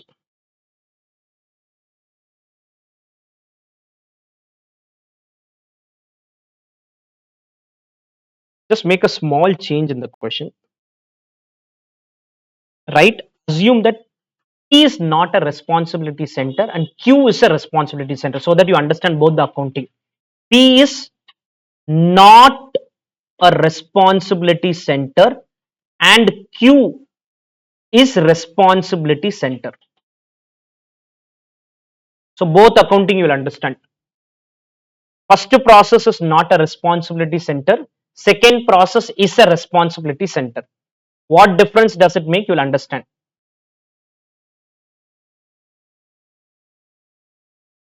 Printed solution and our solution will not match. Final profit will match, but slight variation will be there in the presentation. Any doubts on process P? Process Q opening stock 0.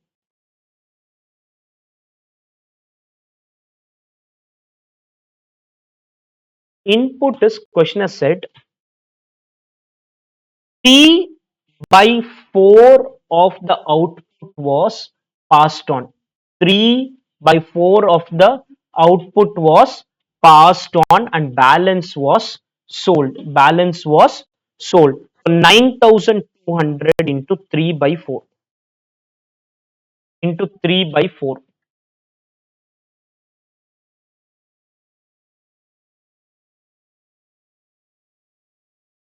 9,200 into 3 by 4. Clear?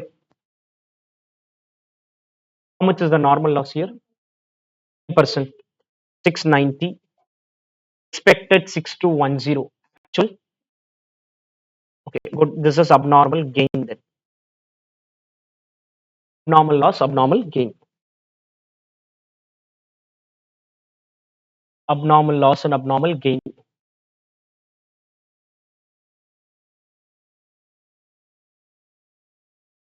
Clear? Any doubts? Can you proceed? Open process P account, particulars units amount, particulars units amount. Process P account.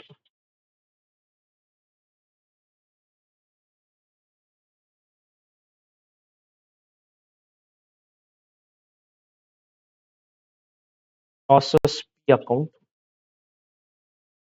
Heading not responsibility center. Is not needed in exam. This is just for your understanding how accounting happens. If it's not what is responsibility center, not a responsibility center, we learned in chapter 1. How accounting happens, you'll understand. Process P account.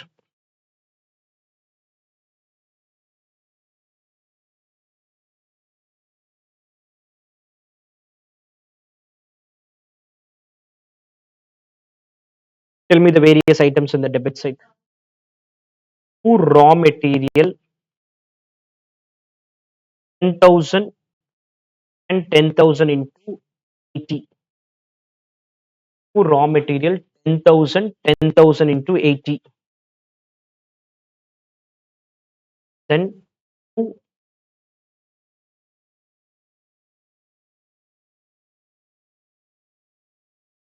direct wages,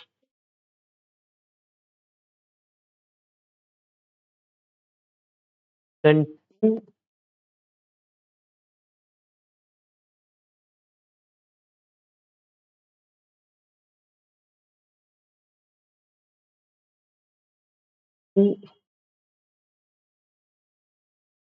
overheads,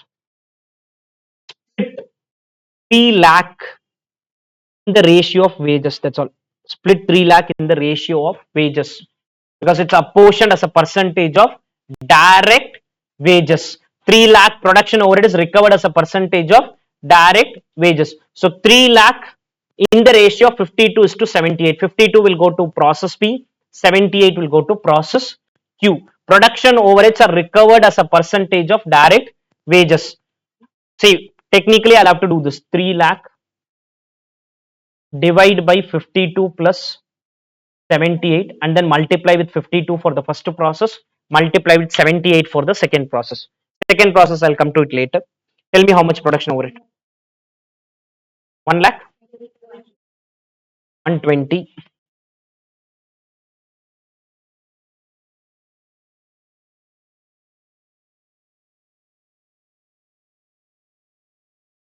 120. Any doubts in this?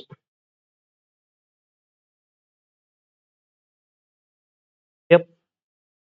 And right. By normal loss. By normal loss, how many units? What is the realizable value? 5 per unit. 600 into 5. By normal loss, 600 into 5. By abnormal loss, only the units.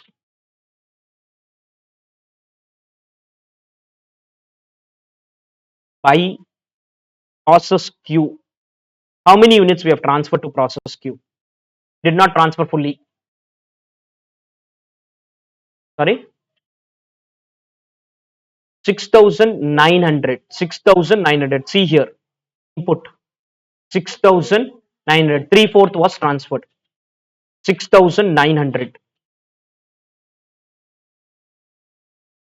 I have to ensure first units tally, okay, before doing extra calculation. Unit. See, rule is very simple. First record debit side, then record all units, so units tally, then calculate cost per good unit. By cost of sales, 2,300. By cost of sales, what will happen? This will go to the debit side of P&L to cost of sales, credit side by sales, difference is profit. Difference is profit by cost of sales. 2,300 units we have sold. 2,300. 1/4 we have sold. 3/4 we have transferred. Units got tallied. Units got tallied. Any doubts on this? Any doubts on this calculation? I'll repeat. Units 10,000 in the debit side. 600 normal loss, 200 abnormal loss, balance 9269 process Q, 23 sold by the company. Any doubts on this? Below the table, cost per good unit is equal to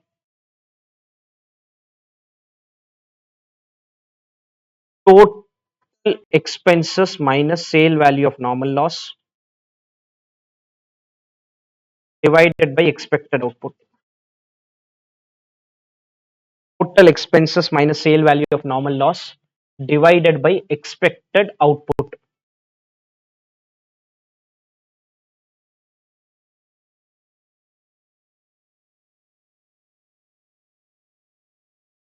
Nine lakh 8600 minus 3,000. 980 600 minus 3,000. Everything is there in your notebook, okay? 8 lakh plus 52 plus 86 plus 120 minus 3,000 minus 3,000. Expected output in your notebook, how much? 9,400. Not decimals. Okay, so then it will tally. Then it will tally. No rounding of gap will come. 104 per unit. multiply abnormal loss into 104, process Q into 104, cost of sales into 104, everything with 104, multiply everything with 104,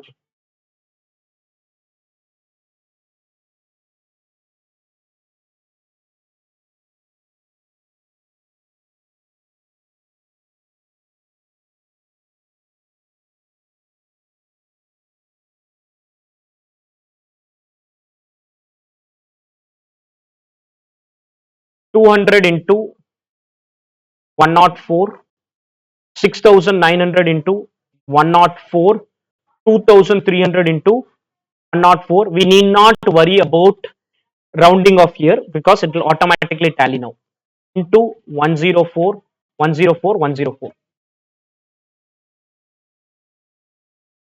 Everything multiplied with 104.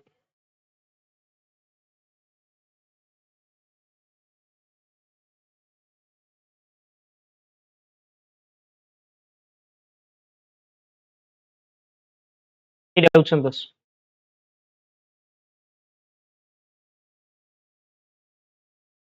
Okay, I am going to give you 4 minutes, 4 to 5 minutes. You have to record the debit side, reconcile the units, and calculate cost per good unit and wait because some adjustment will happen later. Calculate till cost per good unit of the second process. Cost per good unit of the second process, and then wait, and then wait. 4 to 5 minutes for you.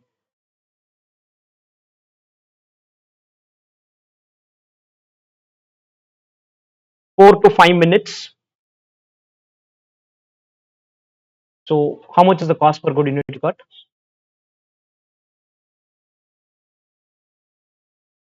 157.9839. Is that the number? 150? Exact 150. Okay, let me do. Process 2.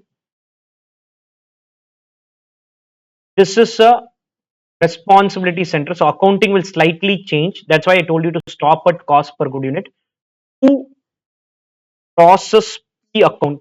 Process P account 6,900, 717, 600.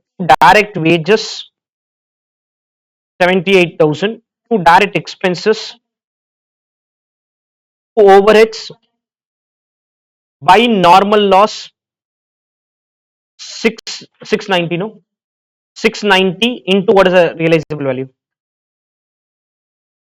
690 into 8 by, sorry, 2 abnormal gain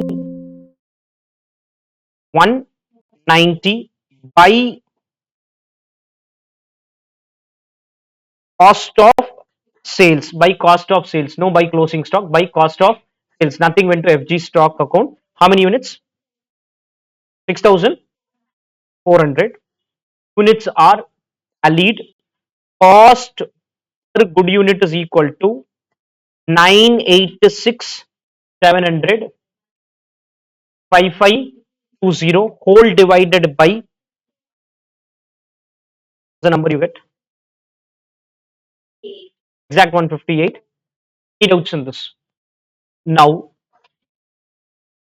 listen, I don't want you to write this 190 into 158, 30020, 190 into 158. This I cannot write. I'll have a small change here. If I write, it is tallied. If I write, it is tallied. I'll have a slight change here. I'll have a slight change. Now change is very simple. Instead of writing by cost of sales, we'll have to write by sales, because a responsibility center will record sales in the account. Will record sales in the account. Wait for 2 minutes.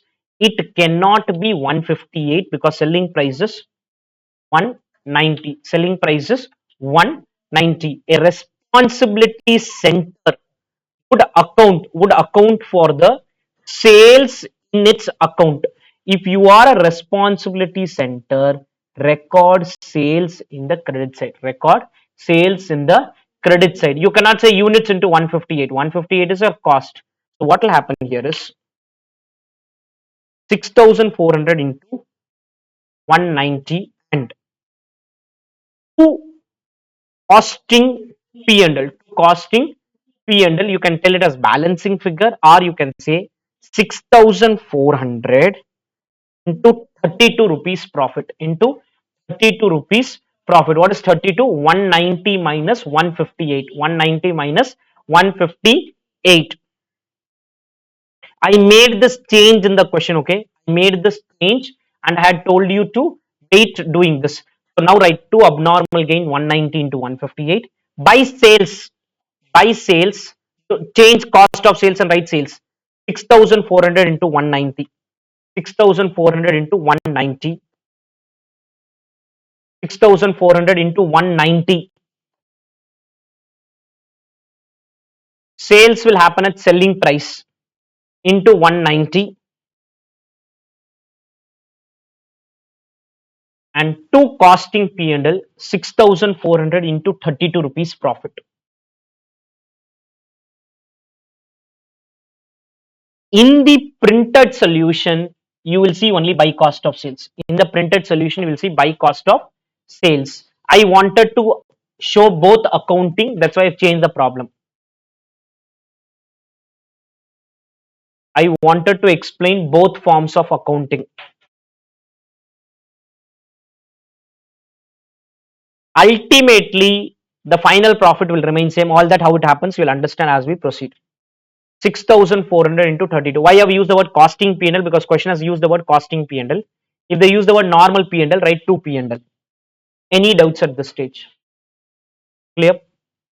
Again, I'm going to give you 5 minutes. What you need to do, this I normally don't do it in the class itself, because one question we have done, you have to write this. Sale of actual loss, process production, actual output, actual loss, realizable value, scrap income. The actual loss can have normal loss and abnormal loss, or normal loss and abnormal gain. Normal loss and abnormal gain. Then you'll open a normal loss account. Abnormal, in fact, normal loss account is not asking the question. They've asked us to open only abnormal loss and abnormal gain. Abnormal loss and abnormal gain. So you write the journal entry, open abnormal loss account, abnormal gain account. I'm giving you around, it may take you 8 minutes of time. It's okay. I want you to go exactly, you go to the earlier number, write it in the same pattern, or directly from here also. Directly from here also. First one, you will be selling 600 into whatever it is, 200 into whatever it is. Bank account is 600 plus 200 into the realizable value. 2 normal loss 600 into 5. 2 abnormal loss 200 into 5. Listen for a minute. Listen for a minute. Second process, 690 minus 190. 690 minus 190 into the realizable value. Abnormal gain 190 into the realizable value to normal loss account, to normal loss account. You will do the posting of it, units will get tallied, amount will go to costing P&L, net amount will go to costing P&L. Clear? Any doubts on this? Take around 7 to 8 minutes. Start doing it. Please start doing it.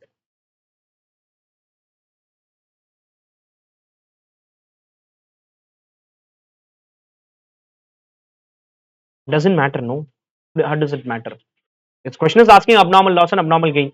You want to do a working note, do a working note. You don't want to do a working note, without doing a working note, do it. Most of you have got it right. It was a very simple journal entry which had to be posted. So I open abnormal loss and an abnormal gain. I can even do a normal loss account, but we cannot need it. Normal loss account. The posting was to process P account 200 units and 20,800. By bank account, this 200 sold for 5. Not bother about the normal loss. Anyway, normal loss will not go to P&L. By costing P&L, by costing P&L 19,800. You need not even open journal entry, also not needed. Only thing is this side 200 into this side it's only the realizable value. Abnormal gain account by process by process Q 190 and 3020. This is adjusted with normal loss. This is adjusted with Normal loss 190 into 8. 190 into 8. The realizable value is 8 rupees. So 190 units and 190 into 8 to costing P and L. Okay, now I'm going to do a costing P and L. When I do costing P and L, assuming question did not ask this and you do not have this, how will you do? You'll understand, because there you'll understand one important adjustment. Any doubts till this? Any doubts? Open a costing P and L. No units needed. Particulars amount. Particulars amount. Costing P and L.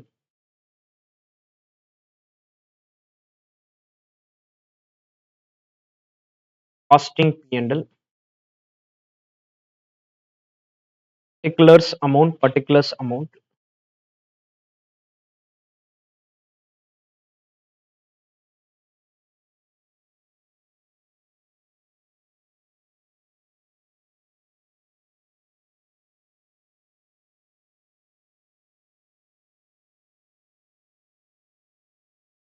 Costing P and L.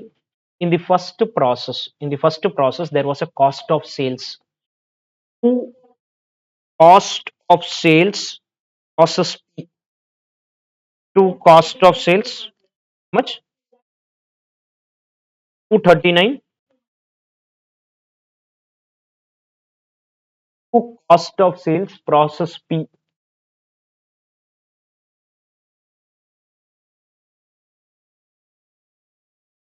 by sales. These units are sold. These units are sold. 2,300 into some selling price given in the question. 1,130.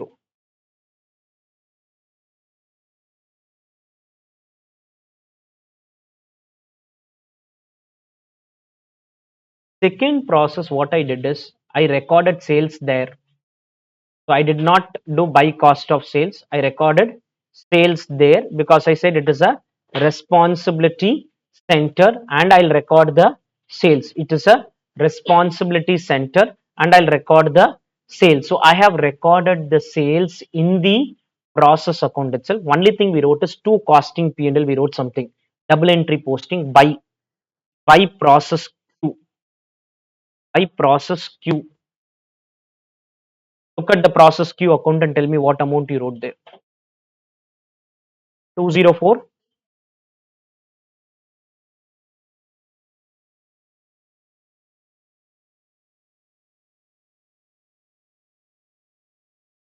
Clear? P cost of sales, sales. Q cost of sales and sales is done in there itself and only the net amount came here. Only the net amount came here. Q abnormal loss. You have the amount in your notebook, but I don't want you to look at that. Assuming question does not ask for abnormal loss and abnormal gain, but asks for P and L. Asks for P and L. I don't need an abnormal loss account to do it. Listen. How many units were abnormal loss? 200. Listen. Into cost price minus realizable value. This is the net amount. Cost price minus realizable value. So you have the number in your notebook, but I don't want you to write it from there. I don't want you to write it from there. Assuming question does not ask the third item and asks only P and L. Asks only P and L. So it's 200 into what is the cost per good unit in that process? Not 4. And what is the realizable value in that process? 5. 19,800. 200 into cost price minus realizable value. This is the net amount always. Cost price minus the realizable value. Can I get this 19,800 from the account? You have the account in your notebook, you can write it from there. But in an exam situation, assuming abnormal loss and gain is not asked and they ask costing P&L, don't try wasting time opening an abnormal loss account. Simple answer, cost price minus realizable value. Cost price minus realizable value.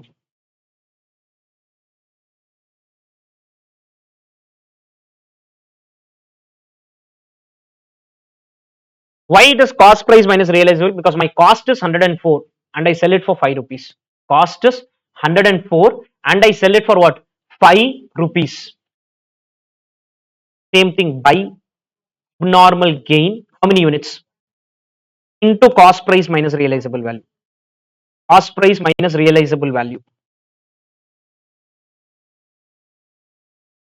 Cost price minus realizable value. 190 into 158 minus 8. 28 500. Both the numbers are there in your notebook, but I'm saying a situation where it is not asked. There's no point in opening an abnormal loss and abnormal gain account.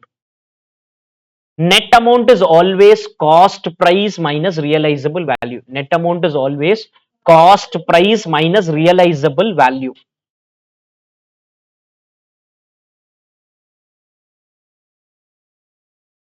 Clear?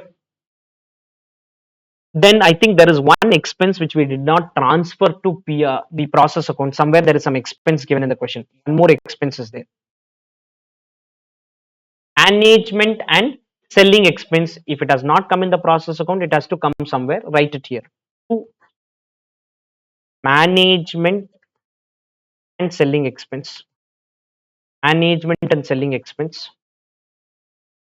170. Now calculate the profit or loss for the year.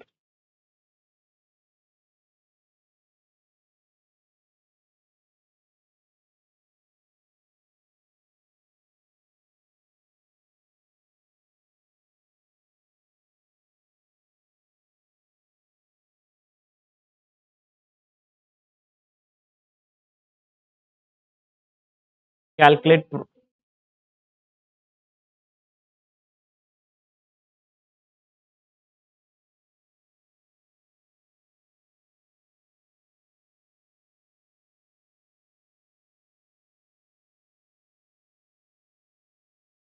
Any doubts on this? Again, I'm not explaining. It's a very format driven area. First question takes a little more time. Second question has taken lesser time. Third question will take even lesser time if I keep doing it. Any doubts on this? Yep. Now, this is the printed solution. Profit is 103 300. There's no change in the profit figure. No change in the profit figure. But here, for both the processes, sales was recorded here and cost of sales was recorded. Sales is also recorded here and cost of sales is also recorded here. In my solution, which you have written now, I just changed it a little bit and I said, second process, we will record sales in the process. So if it's a responsibility center means it can recognize its own profit. It can recognize its own profit, and not a responsibility center means by cost of sales and record it in the P&L. Record it in the P&L. Any doubts on this? Any doubts on this part? Can we proceed? Clear? Next, let's come to question 3. SM Private Limited manufactures their products in 3 processes. Details are as follows: transferred to next process, transferred to warehouse for sale, transferred to next process and transferred to warehouse for sale. That is, instead of selling, I transfer to warehouse. Transfer to warehouse means by FG control. By FG control, whatever happens in there, they'll do. In case sales data is given, we will see responsibility center, not a responsibility center. In each process, there is a weight loss of 2% and scrap of, this is a very important information. Why this becomes important is, normal loss is 10%, but in that normal loss, 2% loss, you cannot get any realizable value. Weight loss means it is not even seen. Weight loss means you cannot even see. For example, if input is 100, weight loss is 2, scrap is 8. This 2 I cannot sell because I cannot even see it. I cannot even see it. Scrap I can sell. So normal loss, 2 types. Normal loss will do less normal loss in bracket weight loss, less normal loss in bracket scrap. Normal loss, weight loss, nothing can be done. Nothing can be done. Scrap part, okay. Scrap part is okay. You can sell it and earn some money out of it. Earn some money out of it. Then the realizable value of scrap. The realizable value of scrap. Process A 2, process B 4, process C 6. Particulars process A, B, and C, material used, rate per ton, direct wages, direct expenses, prepare process accounts A, B, and C, and calculate cost per ton at each process. Cost per ton at each process.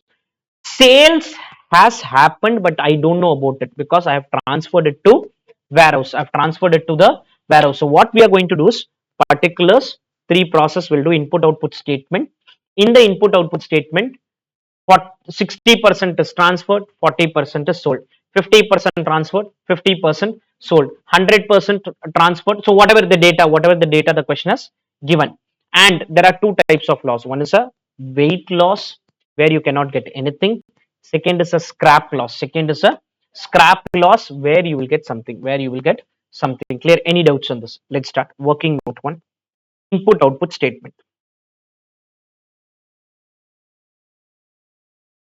This will be the most important statement of this question.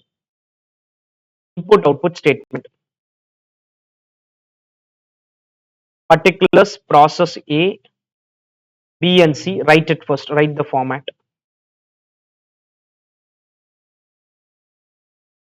Process A, B, and C.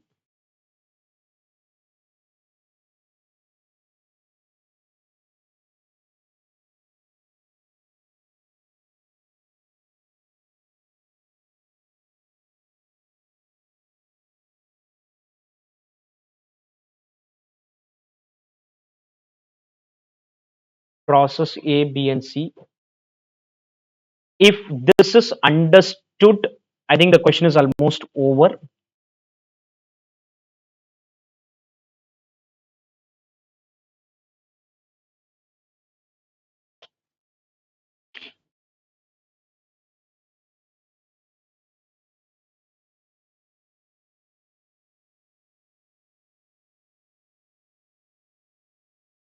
Opening stock, add input, total input, less closing stock, process production, less normal loss, expected actual, abnormal loss or gain. Particulars and three processes. Why will it be abnormal loss? Weight loss, no? When you buy petrol, evaporate. That doesn't matter, no? Petrol, there is an evaporation loss, no? So evaporation loss is a normal loss only. Weight loss can happen. Like when you're buying something, when you're using it, there can be a weight loss of the material, there can be a scrap loss also. So scrap loss, I can sell it. Weight loss, I cannot sell it because I'm not able to see it. That's all. That doesn't mean it's an abnormal loss. Everyone is going to see if only I suffer, it is a abnormal loss. If everybody is going to suffer that, it is a normal loss only. What is the opening stock for processing? Zero. Input. Total input. Closing stock. Process production.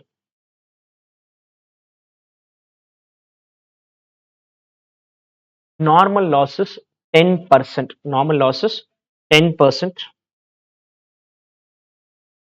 Later on, when I do in the process account, I'll write by normal loss, weight loss, by normal loss, scrap loss, separate, by normal loss, weight loss, by normal loss, scrap. Why the separation? Weight loss 0 rupees, scrap loss into whatever the question has given. I think some rupees per ton, 4 rupees per ton, and 6 rupees per ton. Expected output. Any actual output given in the question? No. I'm assuming same 900. No abnormal loss, no abnormal gain. Same 900. No abnormal loss, no abnormal gain. Because of lack of information, I'm assuming I get the same 900. No abnormal loss, no abnormal gain. I don't have any other choice here. Any doubts on this? Clear? Any doubts? In this process A, I do not have output details. In fact, none of the process we are going to have abnormal loss, abnormal gain here because none of the output is given here. None of the output is given. All three abnormal loss or gain will be zero. So this question will become slightly simpler when we do calculations, but no abnormal loss, no abnormal gain in any of the process here, in any of the processes. Any doubts on 900 first? Now listen. In the 900, 60% is transferred, which is 540. Wait. Material used 260 and rate per ton is 15. Rate per ton is 15. I will come to process B in some time because what I'm explaining may not be fully clear now. What I want now, I'll do a process A account. I will do a process B debit side. When I do process B debit side, you'll get clarity on what I'm trying to tell. So as of now, also I can do it directly, but some clarity can be missing for you. So let's now open a process A account. Once we are done with process A account, we will do process B account only debit side. When I do the debit side, I'll go back to input output statement so that you get clarity of what I'm trying to say. If I say now, half of you may get clarity, half of you may get confused at this stage. So let's come down process A account. Any doubts till this first? Any doubts in this? Open process A account.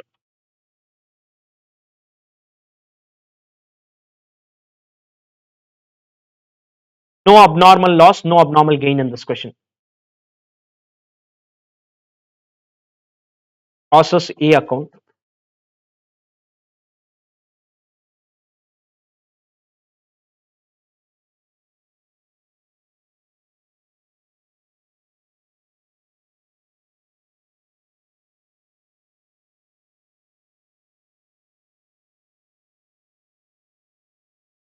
Process A account. Let's record like we have been doing raw material. Raw material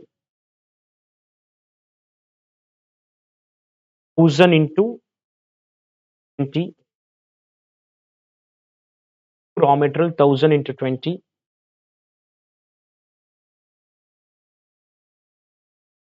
To labor 4000. Direct expense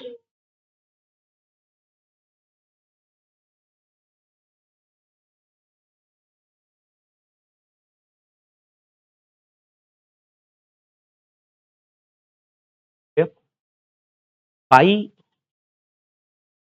normal loss in bracket weight loss 2% by normal loss scrap 2% is weight loss 20 8% is scrap.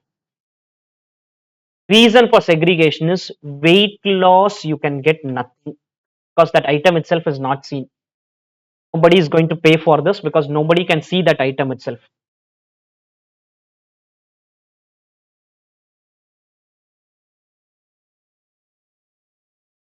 Weight loss 0, scrap loss some realizable value is given.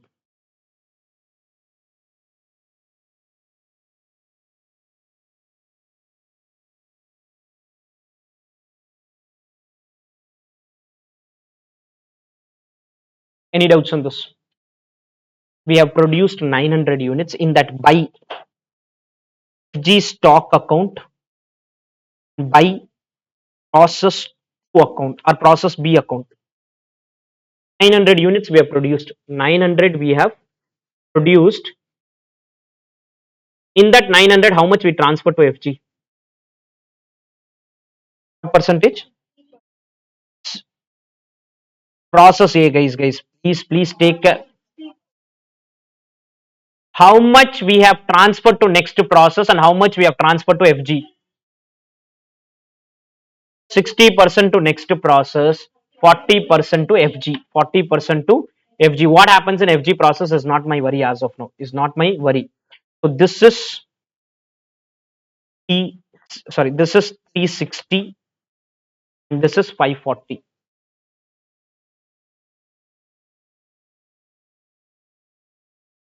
Please calculate cost per good unit. Same formula. All expenses in a sale value of normal loss divide by expected output.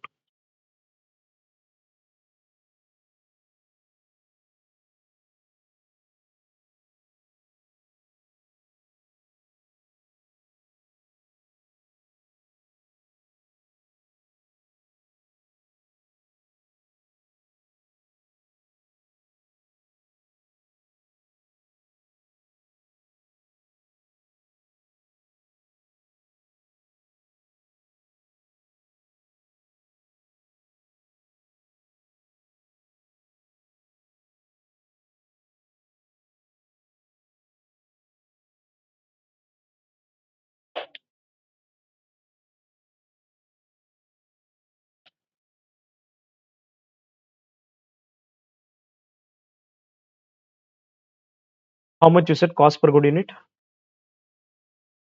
Cost per good unit is total is 27 160 minus 160 divided by 900 per unit.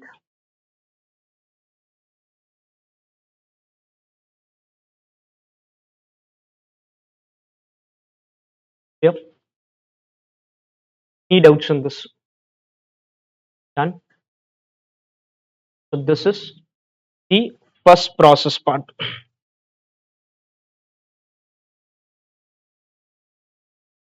Clear? We proceed. Open process B account. When you open the process B account, you will understand the adjustment which I'm going to talk about. Process B account.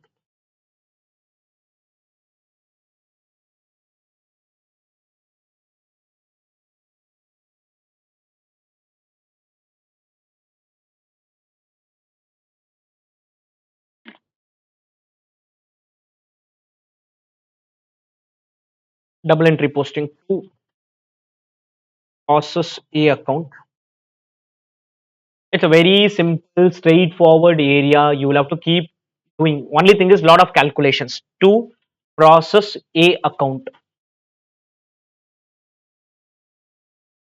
To process A account. How many units? And 1600. And look at the question. You see some expenses. To raw material. To raw material. How many units? 60 units and raw material 260 into 15. Raw material 260 into 15.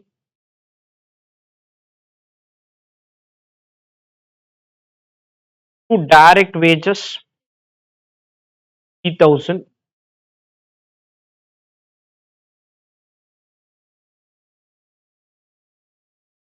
3. And this is what I wanted to explain. This is what I wanted to explain. Listen, first process output should become second process input. Second process output should become third process input. But first process may say, I will give only 1/4 to you, 2/4 to you, balance I will sell. Like that, the second process may say, I will get something from you.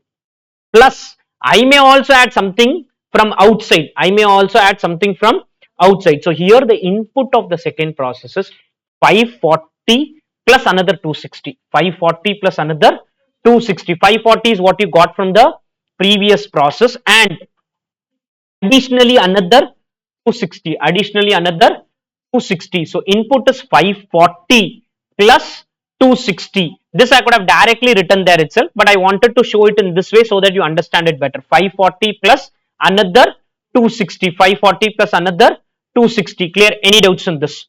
Any doubts in this? Go to input output statement. 0, 540 plus 260.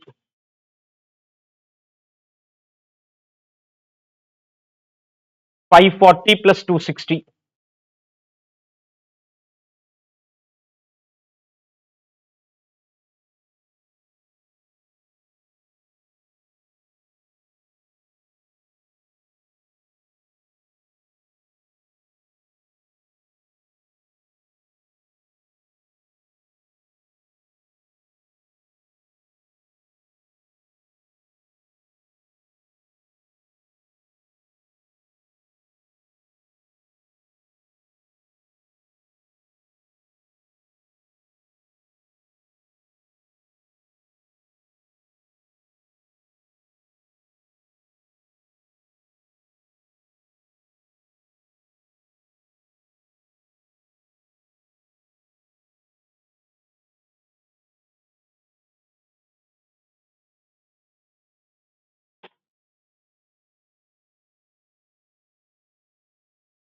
Losses 80, expected 720, actual 720, no abnormal loss, no abnormal gain. Okay. In this 720, how much is transferred? 50%, 360. On top of it, they've added something. On top of it, they've added something. How much? 140. 360, 140. They've added 140. They've added 140.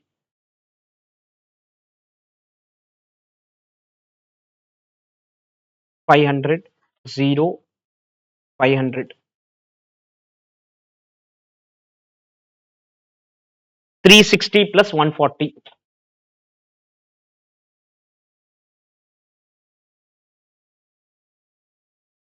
10% loss 50. Expected 450. Suddenly, in the last process, they may give the output also, but I don't think anything is given here. They give output in the last process, write the output and find abnormal loss or gain. In this question, nowhere the output is given.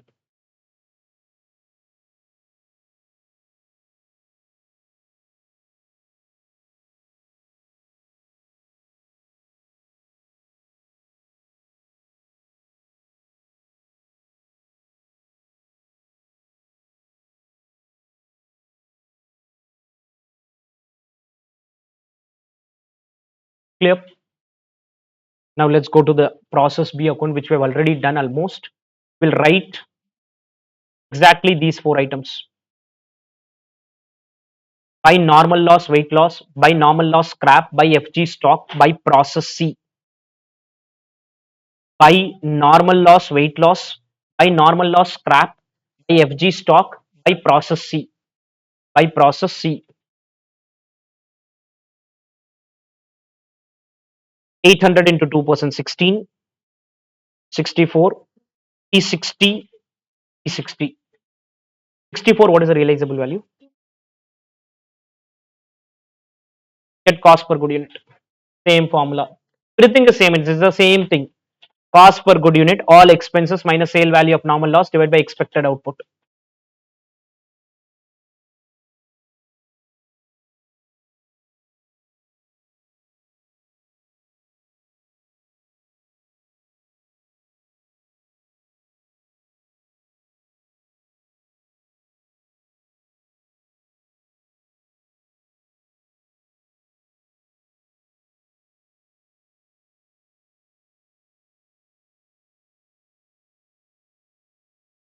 Cost per good unit is equal to all expenses 25 456 minus 256. 25 456 minus 56 by 720.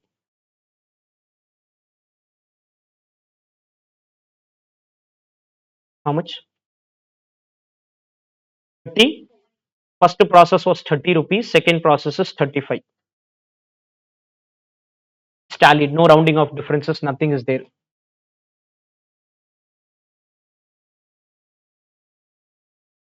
Process C account.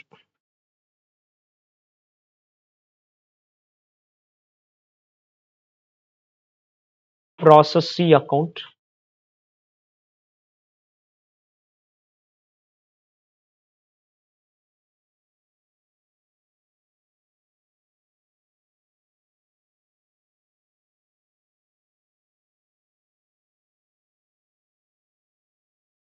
Process C account. Almost the same thing. After I explained that adjustment, first question we did something, second question one extra add-on adjustment, third question extra add-on adjustment. To process B account, keep doing it. Refer the screen. I think some of you have already completed also. Material 140 and to direct labor 2000 to direct expenses 1000 P40 by normal loss, weight loss in by normal loss, PAP 40 by FG stock account 450 by FG stock account 450. This is 0 40. Cost per good unit is equal to 17 340 minus 240 whole divided by 450. See,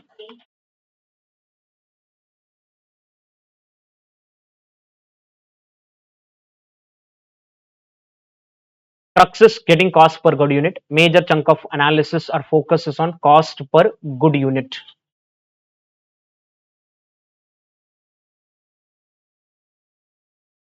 Only thing I want you to do is before my next session, at least one problem you solve it fully without one whatever question we have done only. I don't even want you to do any other question. Maybe question 2 you can pick up, R1 R3 2 is better. Question 2 without looking at what we did, without looking at any calculation, one time you prepare and then just solve it once, so that you are clear on the flow of transactions. You're clear on the flow of transaction. Clear? Done. We'll end with this then.